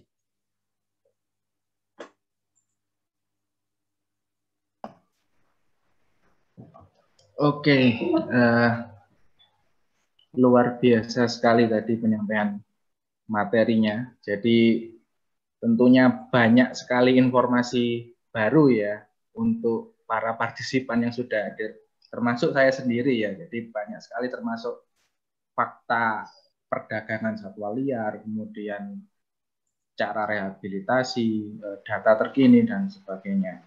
Dan memang saya juga sangat setuju bahwasannya kalau dengan sebenarnya simple ya, dengan kita nggak usah ngapa-ngapain ya, kita diem aja, nggak usah beli, nggak usah pelihara, tidak usah foto dengan satwa kukang dan sebagainya, itu kita sudah mendukung upaya konservasinya. Ya, karena memang seperti yang sudah disampaikan tadi ya, ternyata di platform online pun perdagangannya itu sampai sekarang sih ya, sampai sekarang saya juga masih menemukan sendiri beberapa di forum jual beli online seperti di platform Facebook itu, ya inilah ekstrim lah ya, ngeri sekali. Oke, baik, jadi pemaparan materi sudah disampaikan. Ini jadi ada beberapa pertanyaan begitu Dok, untuk Dr. Purba terkait pemaparan materi tadi. Ada banyak ini, sebenarnya ada puluhan ya, namun hanya saja kita punya keterbatasan waktu. Jadi saya mencoba memilah gitu ya, memilah yang sekiranya bisa terjawab dengan sisa waktu yang ada. Nah, ini ada yang masuk dari kolom chat juga Zoom, dan kemudian ada dari yang Google Form ini kalau nggak salah ya, yang datanya saya terima. Oke, baik. Mungkin saya bacakan pertanyaan yang pertama dulu. Oke. Dari M. Sebastian ya, M. Sebastian Uner ini masuk di kolom chat. Malam dok, ingin bertanya. Nah, jadi bagaimana alur atau pintu masuk awal ya bagi dokter hewan muda untuk berperan ya atau berkontribusi di konservasi satwa liar, dan tugas-tugas pokoknya ya kira-kira apa dok, terutama kalau di lembaga IAR Indonesia ini ya. Dan selain itu apa saja yang mungkin, nah ini mungkin ada sharing juga dari Dr. Purba, selain kukang ya yang kasusnya pernah ditangani ya apa saja. Silakan, mungkin langsung bisa dijawab sebelum kita ke pertanyaan berikutnya.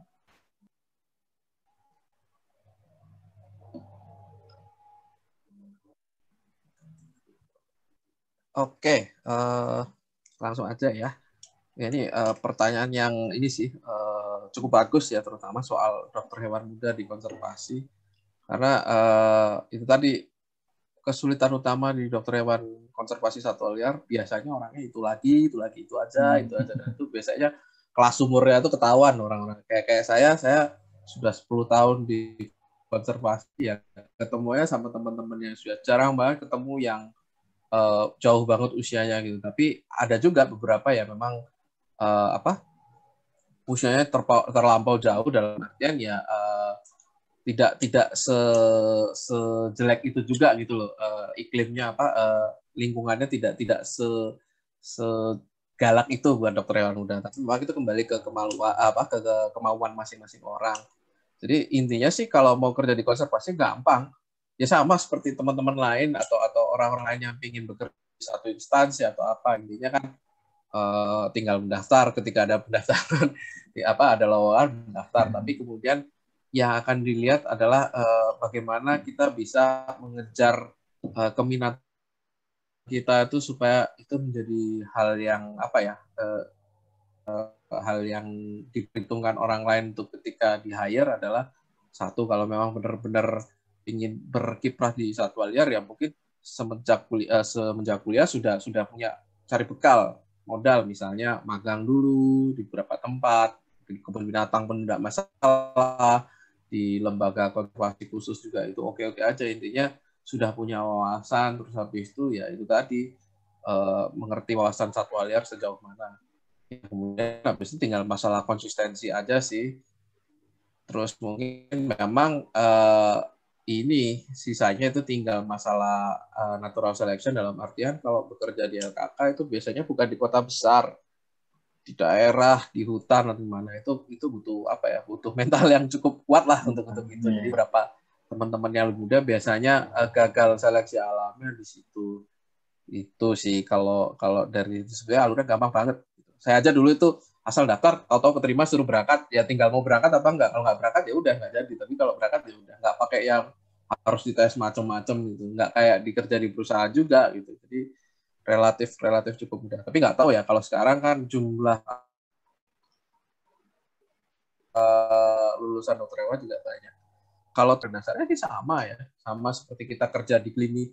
Mungkin lebih dekatnya seperti ke clinician ya, ke praktisi klinik, tapi hewannya aja yang berbeda, tergantung hewannya jenisnya apa itu. Terus habis itu mindset kita seperti apa. Karena kalau praktisi mungkin yang dinilai adalah bagaimana dia menyembuhkan penyakit, tapi kalau di satwa liar gimana caranya mencegah terjadi penyakit. Kayak tadi kayak pemeriksaan di awal tuh kenceng bener untuk memastikan di populasi nggak terkena penyakit, karena kalau terkena penyakit penyebarannya juga susah.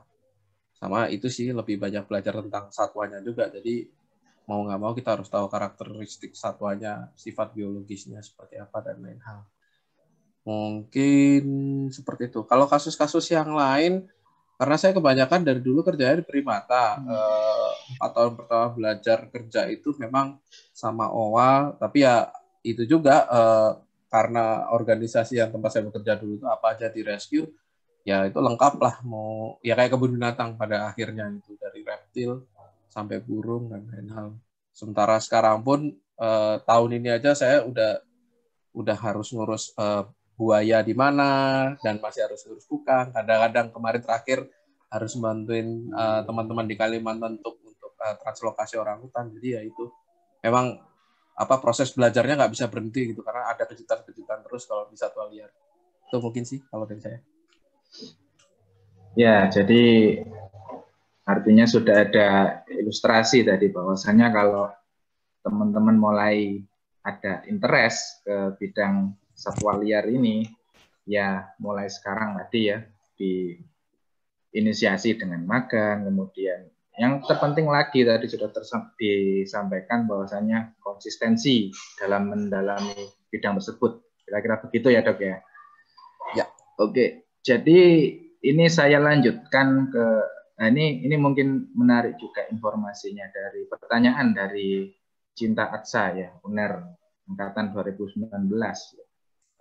Apakah ada perbedaan ini ya antara konservasi yang sudah dilakukan di Indonesia ya, jadi skala nasional dengan yang di luar negeri nih, di internasional? Kira-kira bagaimana, Dok? Mungkin bisa share informasinya tentang konservasi kukang ini. Kalau spesifik di kukang agak sulit karena bandingannya sangat sedikit ya. Sementara kalau kita bicara IAR Indonesia itu sudah sekarang jadi pusat rehab terbesar untuk kukang ya, terbanyak untuk populasi kukangnya. Jadi ya itu kita mau nggak mau semua mata menuju kita, sementara kita sendiri kehilangan tidak punya baseline, tidak punya itu. Jadi mau tidak mau ya harus banyak belajar dan harus banyak berdiskusi satu sama lain. Tapi untuk bicara konservasi secara umum, selama kita membuka diri dengan para peneliti dalam artian kan, ya perbedaannya nggak akan begitu beda gitu. Mungkin dari segi cara tata laksana dan segala macam, karena kan di internasional akan turun sebuah guideline-nya hasil dari rembukan para peneliti yang memang banyak meneliti tentang si satwa sendiri. Nah itu kalau diterapkannya pun itu nggak saklek karena itu kan menyesuaikan sama kondisi kondisi di lingkungan aslinya seperti apa. Masalahnya mungkin yang berbeda hanya masalah di level kebijakan mungkin sepertinya. Jadi ya itu akan terlihat sedikit berbeda. Mungkin di situ sih. Tapi kalau perbedaannya sih nggak jauh-jauh banget karena kebanyakan juga kita di supervisinya juga dari peneliti luar negeri ya. Yaitu renyuhnya itu orang Indonesia malah jarang meneliti kekayaan dalam negerinya, justru bule lagi ya. Tapi mau gimana lagi, itu kenyataannya. Kayak sebagai orang Indonesia kita harus bangga sama kekayaan alam, sama termasuk juga bangga untuk melindunginya dan menelitinya dan impact dari penelitian itu untuk si pelestariannya seperti apa. Jadi nanti bisa dibalikin bahwa Indonesia lebih bagus daripada di luar negeri. Ya jelas lah karena satwanya satwa Indonesia. Itu. Oke, ya jadi memang betul sekali ya, kita biodiversity-nya sangat tinggi dan beragam sekali ya. Cuman tadi faktanya ternyata memang ada beberapa di alam ini atau bahkan banyak ya mungkin ya spesies baru begitu, tapi yang baru mendeskripsikan memang peneliti dari luar gitu. Tapi memang ada yang beberapa paper itu juga saya lihat ya sudah kolaborasi ya, artinya dengan Indonesia dengan negara lain, kira-kira seperti itu. Oke, saya rasa sudah terjawab tadi. Nah, ini mungkin saya sekarang ganti ke pertanyaan yang cukup panjang ini, Dok. Ya. Satu paragraf lebih nih mungkin ya. Oke, jadi untuk ini Dok, untuk kukang dan lemur memang memiliki ordo yang sama nih ya, dan tingkat kepunahan yang sama. Akan tetapi kenapa di negara maju ya seperti USA ini atau mungkin Jerman ini masih ditemukan ya beberapa individu ini memang diperbolehkan memelihara ya, sedangkan di negara asalnya seperti Madagaskar, Afrika sana itu tidak diperbolehkan. Nah, ini sampai Madagaskar ya. Mungkin penanyanya juga sudah sampai ke sana. Nah, bagaimana menurut pendapat dokter dan apakah ada kemungkinan kukang Indonesia dipelihara dan apa ada alasan yang cukup kuat nih yang arahnya ke kepunahan serta perburuan maupun perawatan yang ya sekiranya tidak proper tadi ya, tidak sesuai. Silakan bisa langsung dijawab mungkin dokter. Ya, karena saya nggak pernah ini utek-utek soal lemur ya, ini bicara soal lemur di kasus negara lain. Kembali juga ini sih tadi ya saya bicara soal IUCN, bicara soal situs, itu kuncinya di situ dulu. Ketika di IUCN dia sudah tergolong vulnerable ke atas ya, vulnerable, endangered, critical endangered, itu biasanya mengikuti dengan status CITES-nya, di mana kalau sudah status CITES-nya itu biasanya Appendix 1 dalam artian tidak bisa diperdagangkan secara komersil, jadi nggak sembarang orang bisa memelihara, kalaupun bisa mungkin itu bukan secara individual, tapi dalam bentuk lembaga, misalnya kebun binatang atau research center dan lain hal. Dan kemudian juga itu bisa dilihat juga apakah itu memang hasil dari tangkapan alam atau itu hasil breeding, karena itu juga berbeda. Itu satu hal. Saya nggak begitu mendalami soal gimana ceritanya lemur di Madagaskar, tapi kebanyakan yang saya lihat itu di fasilitas kebun binatang yang setahu saya. Nah, makanya kebun binatang ya itu satu hal yang berbeda dibanding dipelihara secara individual. Kalau untuk di Indonesia sendiri, kukang sampai sekarang belum banyak atau bahkan tidak ada yang berhasil untuk membreeding gitu, karena tinjauan ilmiah sampai sekarang belum ada. Teman-teman di LIPI juga kayaknya belum mengeluarkan, karena otoritas penelitian kan semuanya di LIPI juga belum ada referensi ke arah atau rekomendasi ke arah sana. Terus kalau kita bicara kepunahan, saya lupa mengangkat satu hal yang menarik sebetulnya. Angka ketika kita menemukan kukang itu di alam dibanding ketemu di postingan Facebook atau di pasar-pasar juga itu jauh lebih besar. Ya, ada yang sempat mengklaim itu dalam berapa tahun itu ada yang sudah angkanya ratusan atau bahkan ribuan. Nah itu habis itu dikorelasikan gini, jumlah angka yang diperdagangkan si kukang ini, jumlah angka kukang yang diperdagangkan dibandingkan kemampuan dia untuk reproduksi secara biologisnya itu jomplang. Dalam artian ya itu makanya diarahkan itu ke arah yang sudah terancam punah. Jadi dalam artian kalau kukang cuma bisa beranak mungkin setahun sekali, karena mereka gestasinya sekitar 6 bulan, habis itu menyusui sampai setengah bulan, itu mungkin jadi setahun sekali. Tapi yang kita lihat di pasar itu jumlahnya bisa sampai ratusan. Iya, dan lagi. Makanya jadi acuan salah satu pertimbangan kenapa dia terancam punah, dan itu tadi rekomendasi dari LIPI, otoritas ilmuwan untuk untuk breeding itu sampai sekarang belum ada yang berhasil. Jadi ya dengan standar yang cukup strict aja itu nggak berhasil, apalagi orang yang asal-asalan gitu. Saya nggak tahu kasusnya di satwa lain mungkin akan berbeda, tapi kalau itu dicoba terus ya pada akhirnya nanti keburu hewannya punah gitu. Kita bicara anjing itu dulu ya, satwa liar didomestikasi sampai berhasil menjadi man best friend gitu, tapi itu butuh ribuan tahun untuk didomestikasi. Kukang mungkin nggak sampai ribuan tahun, mungkin dalam hitungan 1-2 tahun keburu punah itu karena gagal untuk didomestikasi. Itu satu hal. Terus lainnya ya itu tadi sih, di undang-undangnya saja memang belum memungkinkan ke arah sana juga. Dan untungnya sih itu. Karena kalau iya ya mungkin ya mereka akan punah kalau dibiarkan begitu saja. Mungkin begitu kalau dari saya sih. Ya, baik. Ini mungkin saya menyambung ya, dan dengan penjelasan Dr. Purba tadi bahwasanya ini juga ada yang ditanyakan ya terkait populasi dan pola siklus reproduksinya sendiri dok dari kukang. Nah ini apakah ada semacam behavior tertentu, ada masa estrusnya itu bagaimana, terus kemudian mungkin buntingnya berapa bulan, berapa lama, dan sampai melahirkan tadi ya laktasi dan sebagainya. Ya mungkin bisa dijelaskan Dr. Purba. Sebetulnya kalau untuk tinjauan reproduksi memang sudah ada beberapa penelitian, tapi kadang-kadang saya agak malas membaca juga. Tapi seingat saya mereka modelnya seasonal ya, jadi akan ada musimnya itu ketika di musim-musim bulan-bulan Juni kalau nggak salah, itu ketika sudah mulai terdengar siuling, whistling itu masuk musim kawinnya mereka kan musim kawin. lalu bunting selama 6 bulan, lalu lahir, lalu kemudian akan lepas rapih mungkin sampai sekitar 6 bulanan.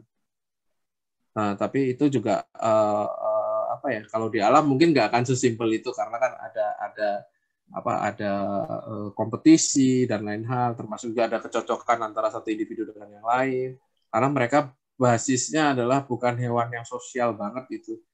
Ada kecenderungan punya teritorial, terus kecenderungan soliter, jadi mungkin akan sedikit kompleks tentang bagaimana hierarki perkawinan mereka. Mungkin kalau di primata yang kayak di monyet, kalau dikumpulin satu grup itu ya mana yang alpha male-nya ya dia akan ngawinin semua female-nya, selesai gitu aja. Kalau bukan mungkin beda. Itu apalagi apa yang saya miss lagi ya? Oke, ya. Kemudian ini mungkin coba saya combine saja dok, karena ini arah pertanyaannya sama ini ya. Nah ini sekarang ke aspek klinisnya dok ya, ke treatment klinis.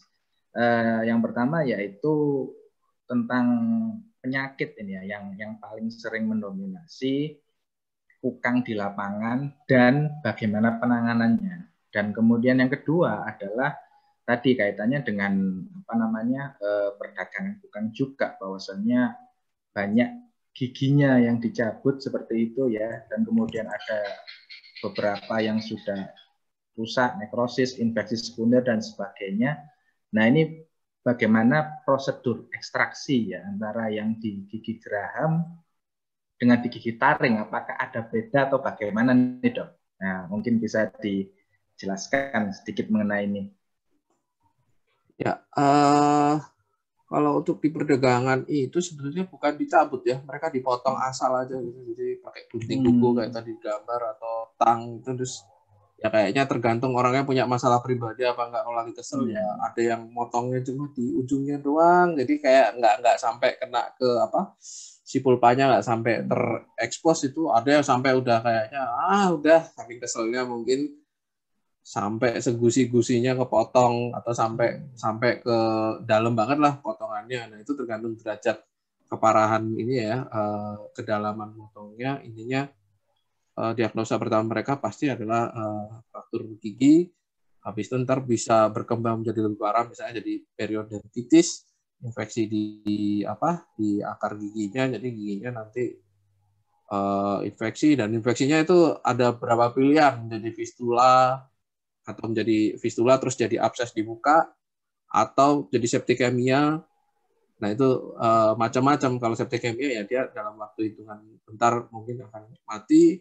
Tapi kalau yang tidak ditangani dengan proper mungkin ya sempat nawani penanganan, tapi giginya mungkin tidak dicabut, karena terapi yang paling utama sih kalau udah infeksi gigi yang parah salah satunya adalah cabut gitu. Karena itu sumber infeksinya kita hentikan di situ. Untuk proses ekstraksinya ya beda ya gitu, karena ada gigi taring yang ini jadi agak teknis banget, tapi gigi taring dan incisif itu kebanyakan mereka mereka satu root aja ya. Ada yang kalau sudah geraham atau premolarnya itu sudah multi root, itu pendekatannya berbeda, terus kesulitannya juga berbeda karena hewannya kecil. Kita nggak bisa expose tenaga terlalu banyak karena bisa menyebabkan masalah kompleks juga. Jadi pada dasarnya sih lebih sama, tapi intinya gimana caranya kita bisa mengekstraksi gigi itu sampai sekomplit mungkin, karena yang sering terjadi ketika kita emosional atau kita kurang sabar, ada gigi yang tertinggal, pecahan gigi yang tertinggal lalu tertutup, itu akan jadi infeksi yang berulang. Jadi nggak akan selesai permasalahan begitu saja. Ada beberapa pendekatan yang bagus juga, misalnya kalau infeksinya tidak terlalu parah atau belum sampai terjadi periodontitis yang parah, itu masih bisa diakali dengan treatment kanal gigi. Jadi kita coba untuk bersihkan kanal giginya, di filing, di refilling, lalu ditambal. Itu fungsinya bisa kembali utuh seperti dulu. sama kayak manusia kalau gigi berlubang aja lah itu ada yang tanpa harus cabut kan, karena ada yang kalau udah infeksi parah ya harus cabut, kalau masih bisa diselamatkan ya cukup ditambal, dan itu fungsi giginya bisa kembali normal. Bahkan ada beberapa dulu kita coba dengan cara penambal itu, akhirnya kukang yang awalnya divonis hampir tidak bisa rilis akhirnya bisa rilis itu, karena dulu taunya ya sudah kita ekstraksi, tapi ada pendekatan yang lebih masuk akal, jadinya ya mereka bisa dipertahankan untuk dilepas liarkan, dan ketika dilepas liarkan pun survive juga gitu.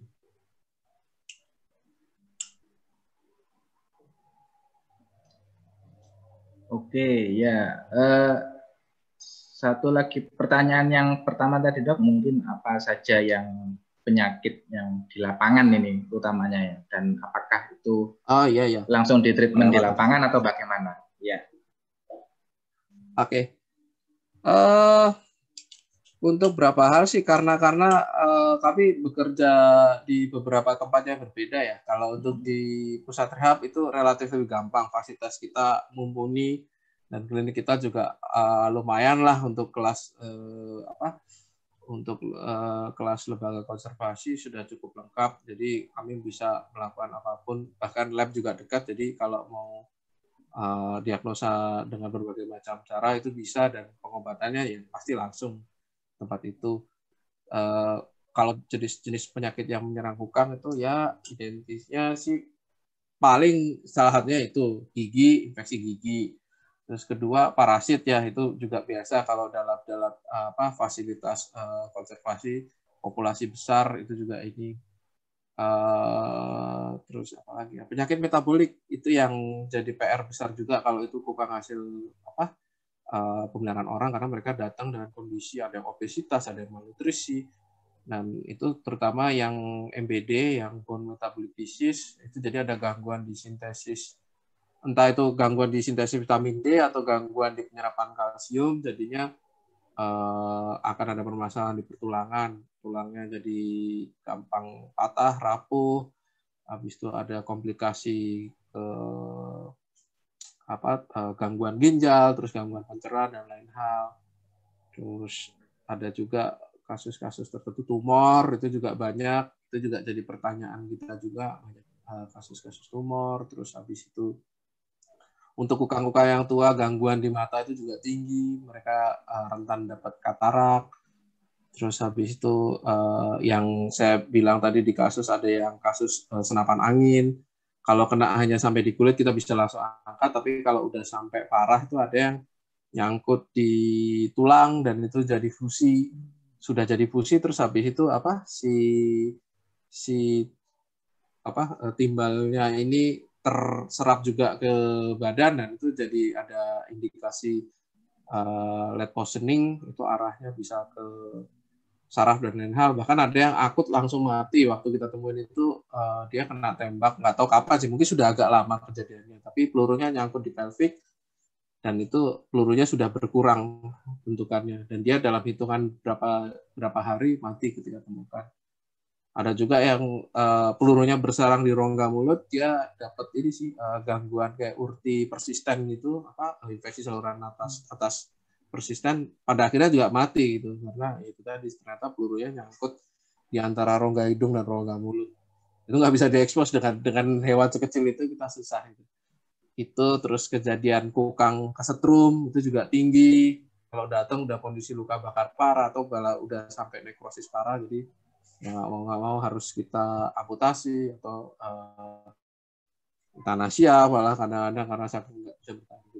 Terus kalau untuk di lapangan ada beberapa pertimbangan sih, ada yang kalau cuman masalah parasit, kalau belum parah kita bisa treatment di tempat, tapi pada akhirnya sih kita tidak mau ambil resiko, biasanya kita akan bawa atau tarik ke pusat rehab untuk perawatan yang lebih maksimal. Terutama kalau yang gakum ya, kalau yang penegakan hukum dengan jumlah banyak kukangnya, sering terjadi itu kalau nggak masalah pencernaan kayak parasit, ini juga pneumonia, wabah pneumonia. Jadi mereka diletakkan dalam satu kandang banyakan gitu. Kalau satu udah ada gejala kayak ya awalnya sih kayak pilek, tapi itu pasti langsung kena pneumonia. Itu bakal nyebar dengan cepat dan biasanya itu akut sih, mati dalam hitungan hari atau minggu gitu.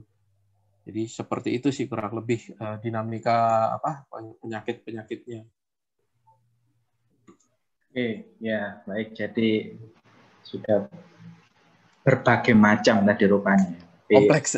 Iya, tapi mungkin secara garis besar ini ya dok ya, memang kalau kita bagi gitu ada yang sifatnya non infeksius sama infeksius ya, dimana kalau yang infeksius ya jangan dijadikan dalam satu kandang, artinya sesegera mungkin dipisahkan, iya, isolasi betul, diisolasi sendiri baru dipantau itu nanti, sehingga artinya kalau diagnosa kita tepat ya tentunya treatmentnya tepat ya, kira-kira begitu ya dok ya. Seperti itu. Nah yang susah menentukan diagnosanya karena ya referensinya nggak banyak gitu kalau hewan small animal atau hewan liar yang banyak diteliti itu lebih mudah untuk mencari referensinya.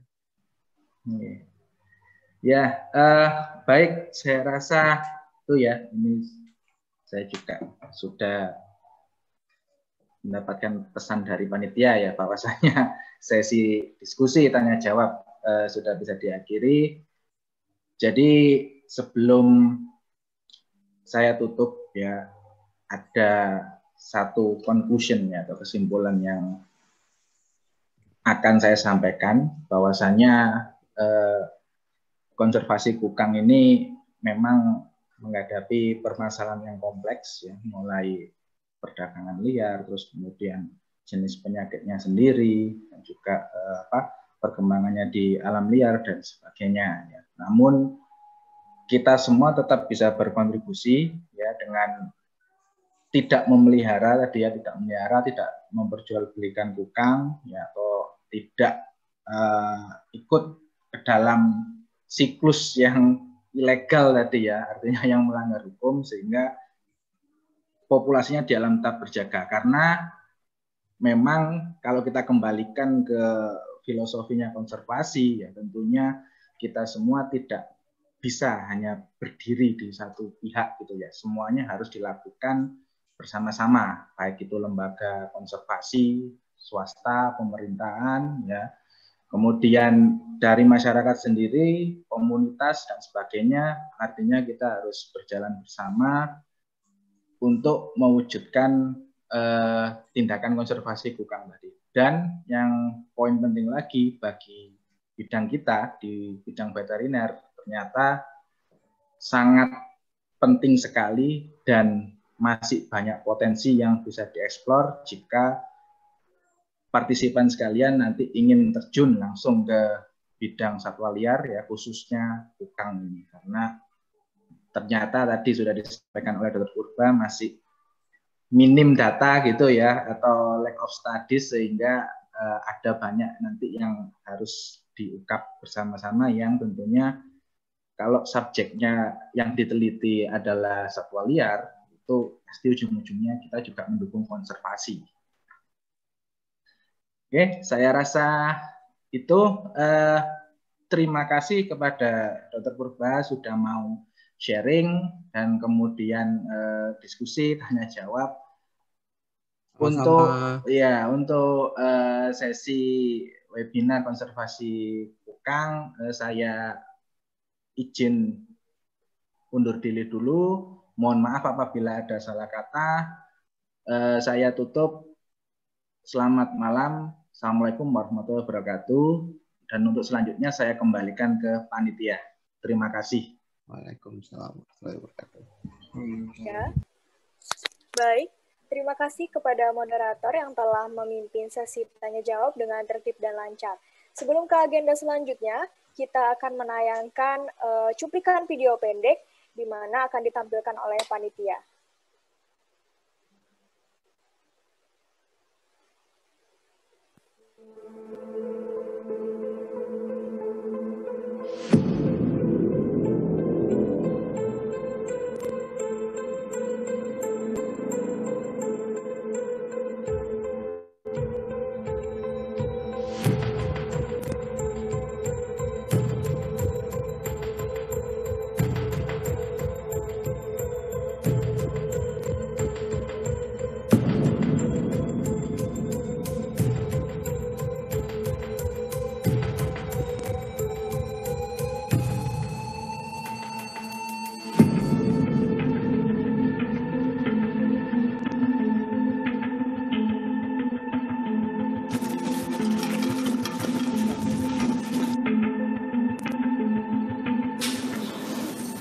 menginformasikan pelaku dan barang bukti kita kuasai, nah, baru kawan-kawan kumpul.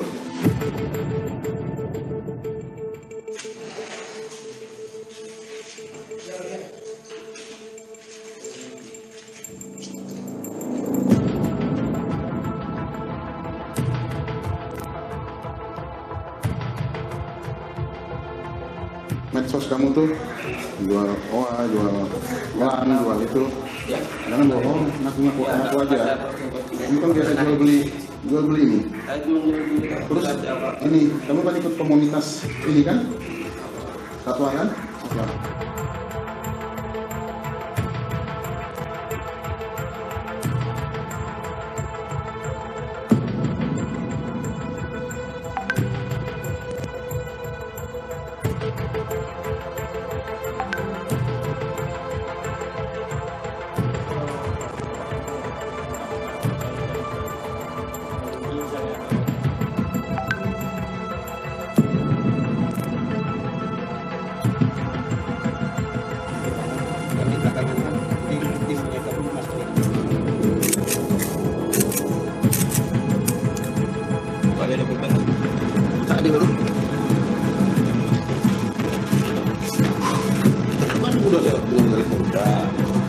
Kamu harus tahu dulu gitu loh.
Kukang merupakan satwa liar dilindungi oleh negara berdasarkan peraturan pemerintah nomor 7 tahun 1999 tentang pemanfaatan jenis tumbuhan dan satwa. Memburu, memperjualbelikan, dan memelihara satwa liar merupakan perbuatan melanggar hukum menurut Undang-Undang Nomor 5 tahun 1990 tentang konservasi sumber daya alam dan ekosistem. Pemeliharaan satwa liar dilindungi menyebabkan perburuan dan perdagangan terus terjadi. Artinya, memelihara satwa liar dilindungi juga mendorong kepunahannya, termasuk kukang. Jika menyayangi satwa liar, pastikan ia berada di tempatnya yang terbaik di habitat alami.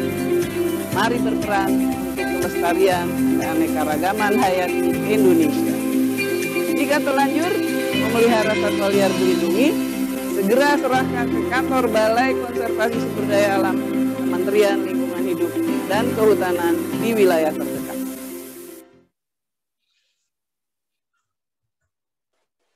Baik, Untuk selanjutnya, penyerahan plakat secara online kepada pemateri. Untuk rekan panitia, silahkan ditampilkan.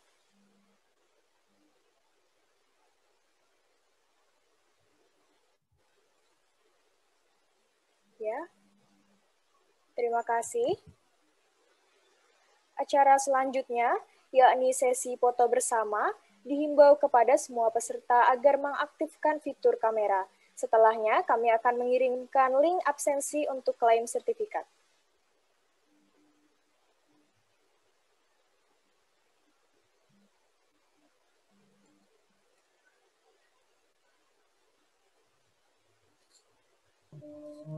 Oke, untuk peserta mungkin bisa mengaktifkan dulu kameranya.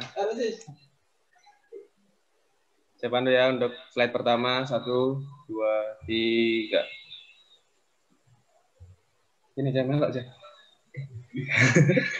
Slide kedua. Terus.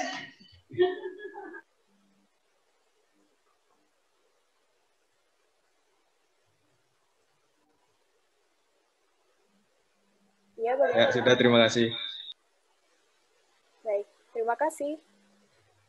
Alhamdulillah telah selesai acara kuliah ini. Kami ucapkan terima kasih banyak kepada pemateri, sekaligus narasumber yang telah menyempatkan waktu serta memberikan ilmu dan informasi yang sangat bermanfaat. Juga para peserta sekalian yang telah mengikuti kuliah umum dengan tertib. Semoga apa yang telah kita dapatkan hari ini dapat bermanfaat dan memberikan wawasan serta pengetahuan bagi saudara sekalian. Pengisian link sudah kita bagikan, silakan diisi terlebih dahulu. Nantinya sertifikat akan kita kirimkan secara online melalui email masing-masing. Akhir kata, saya Prasita Widayani selaku Master of Ceremony, mewakili para panitia yang bertugas pada malam hari ini, memohon maaf apabila terdapat kesalahan yang disengaja maupun tidak disengaja. Terima kasih. Wassalamualaikum warahmatullahi wabarakatuh. Waalaikumsalam warahmatullahi wabarakatuh.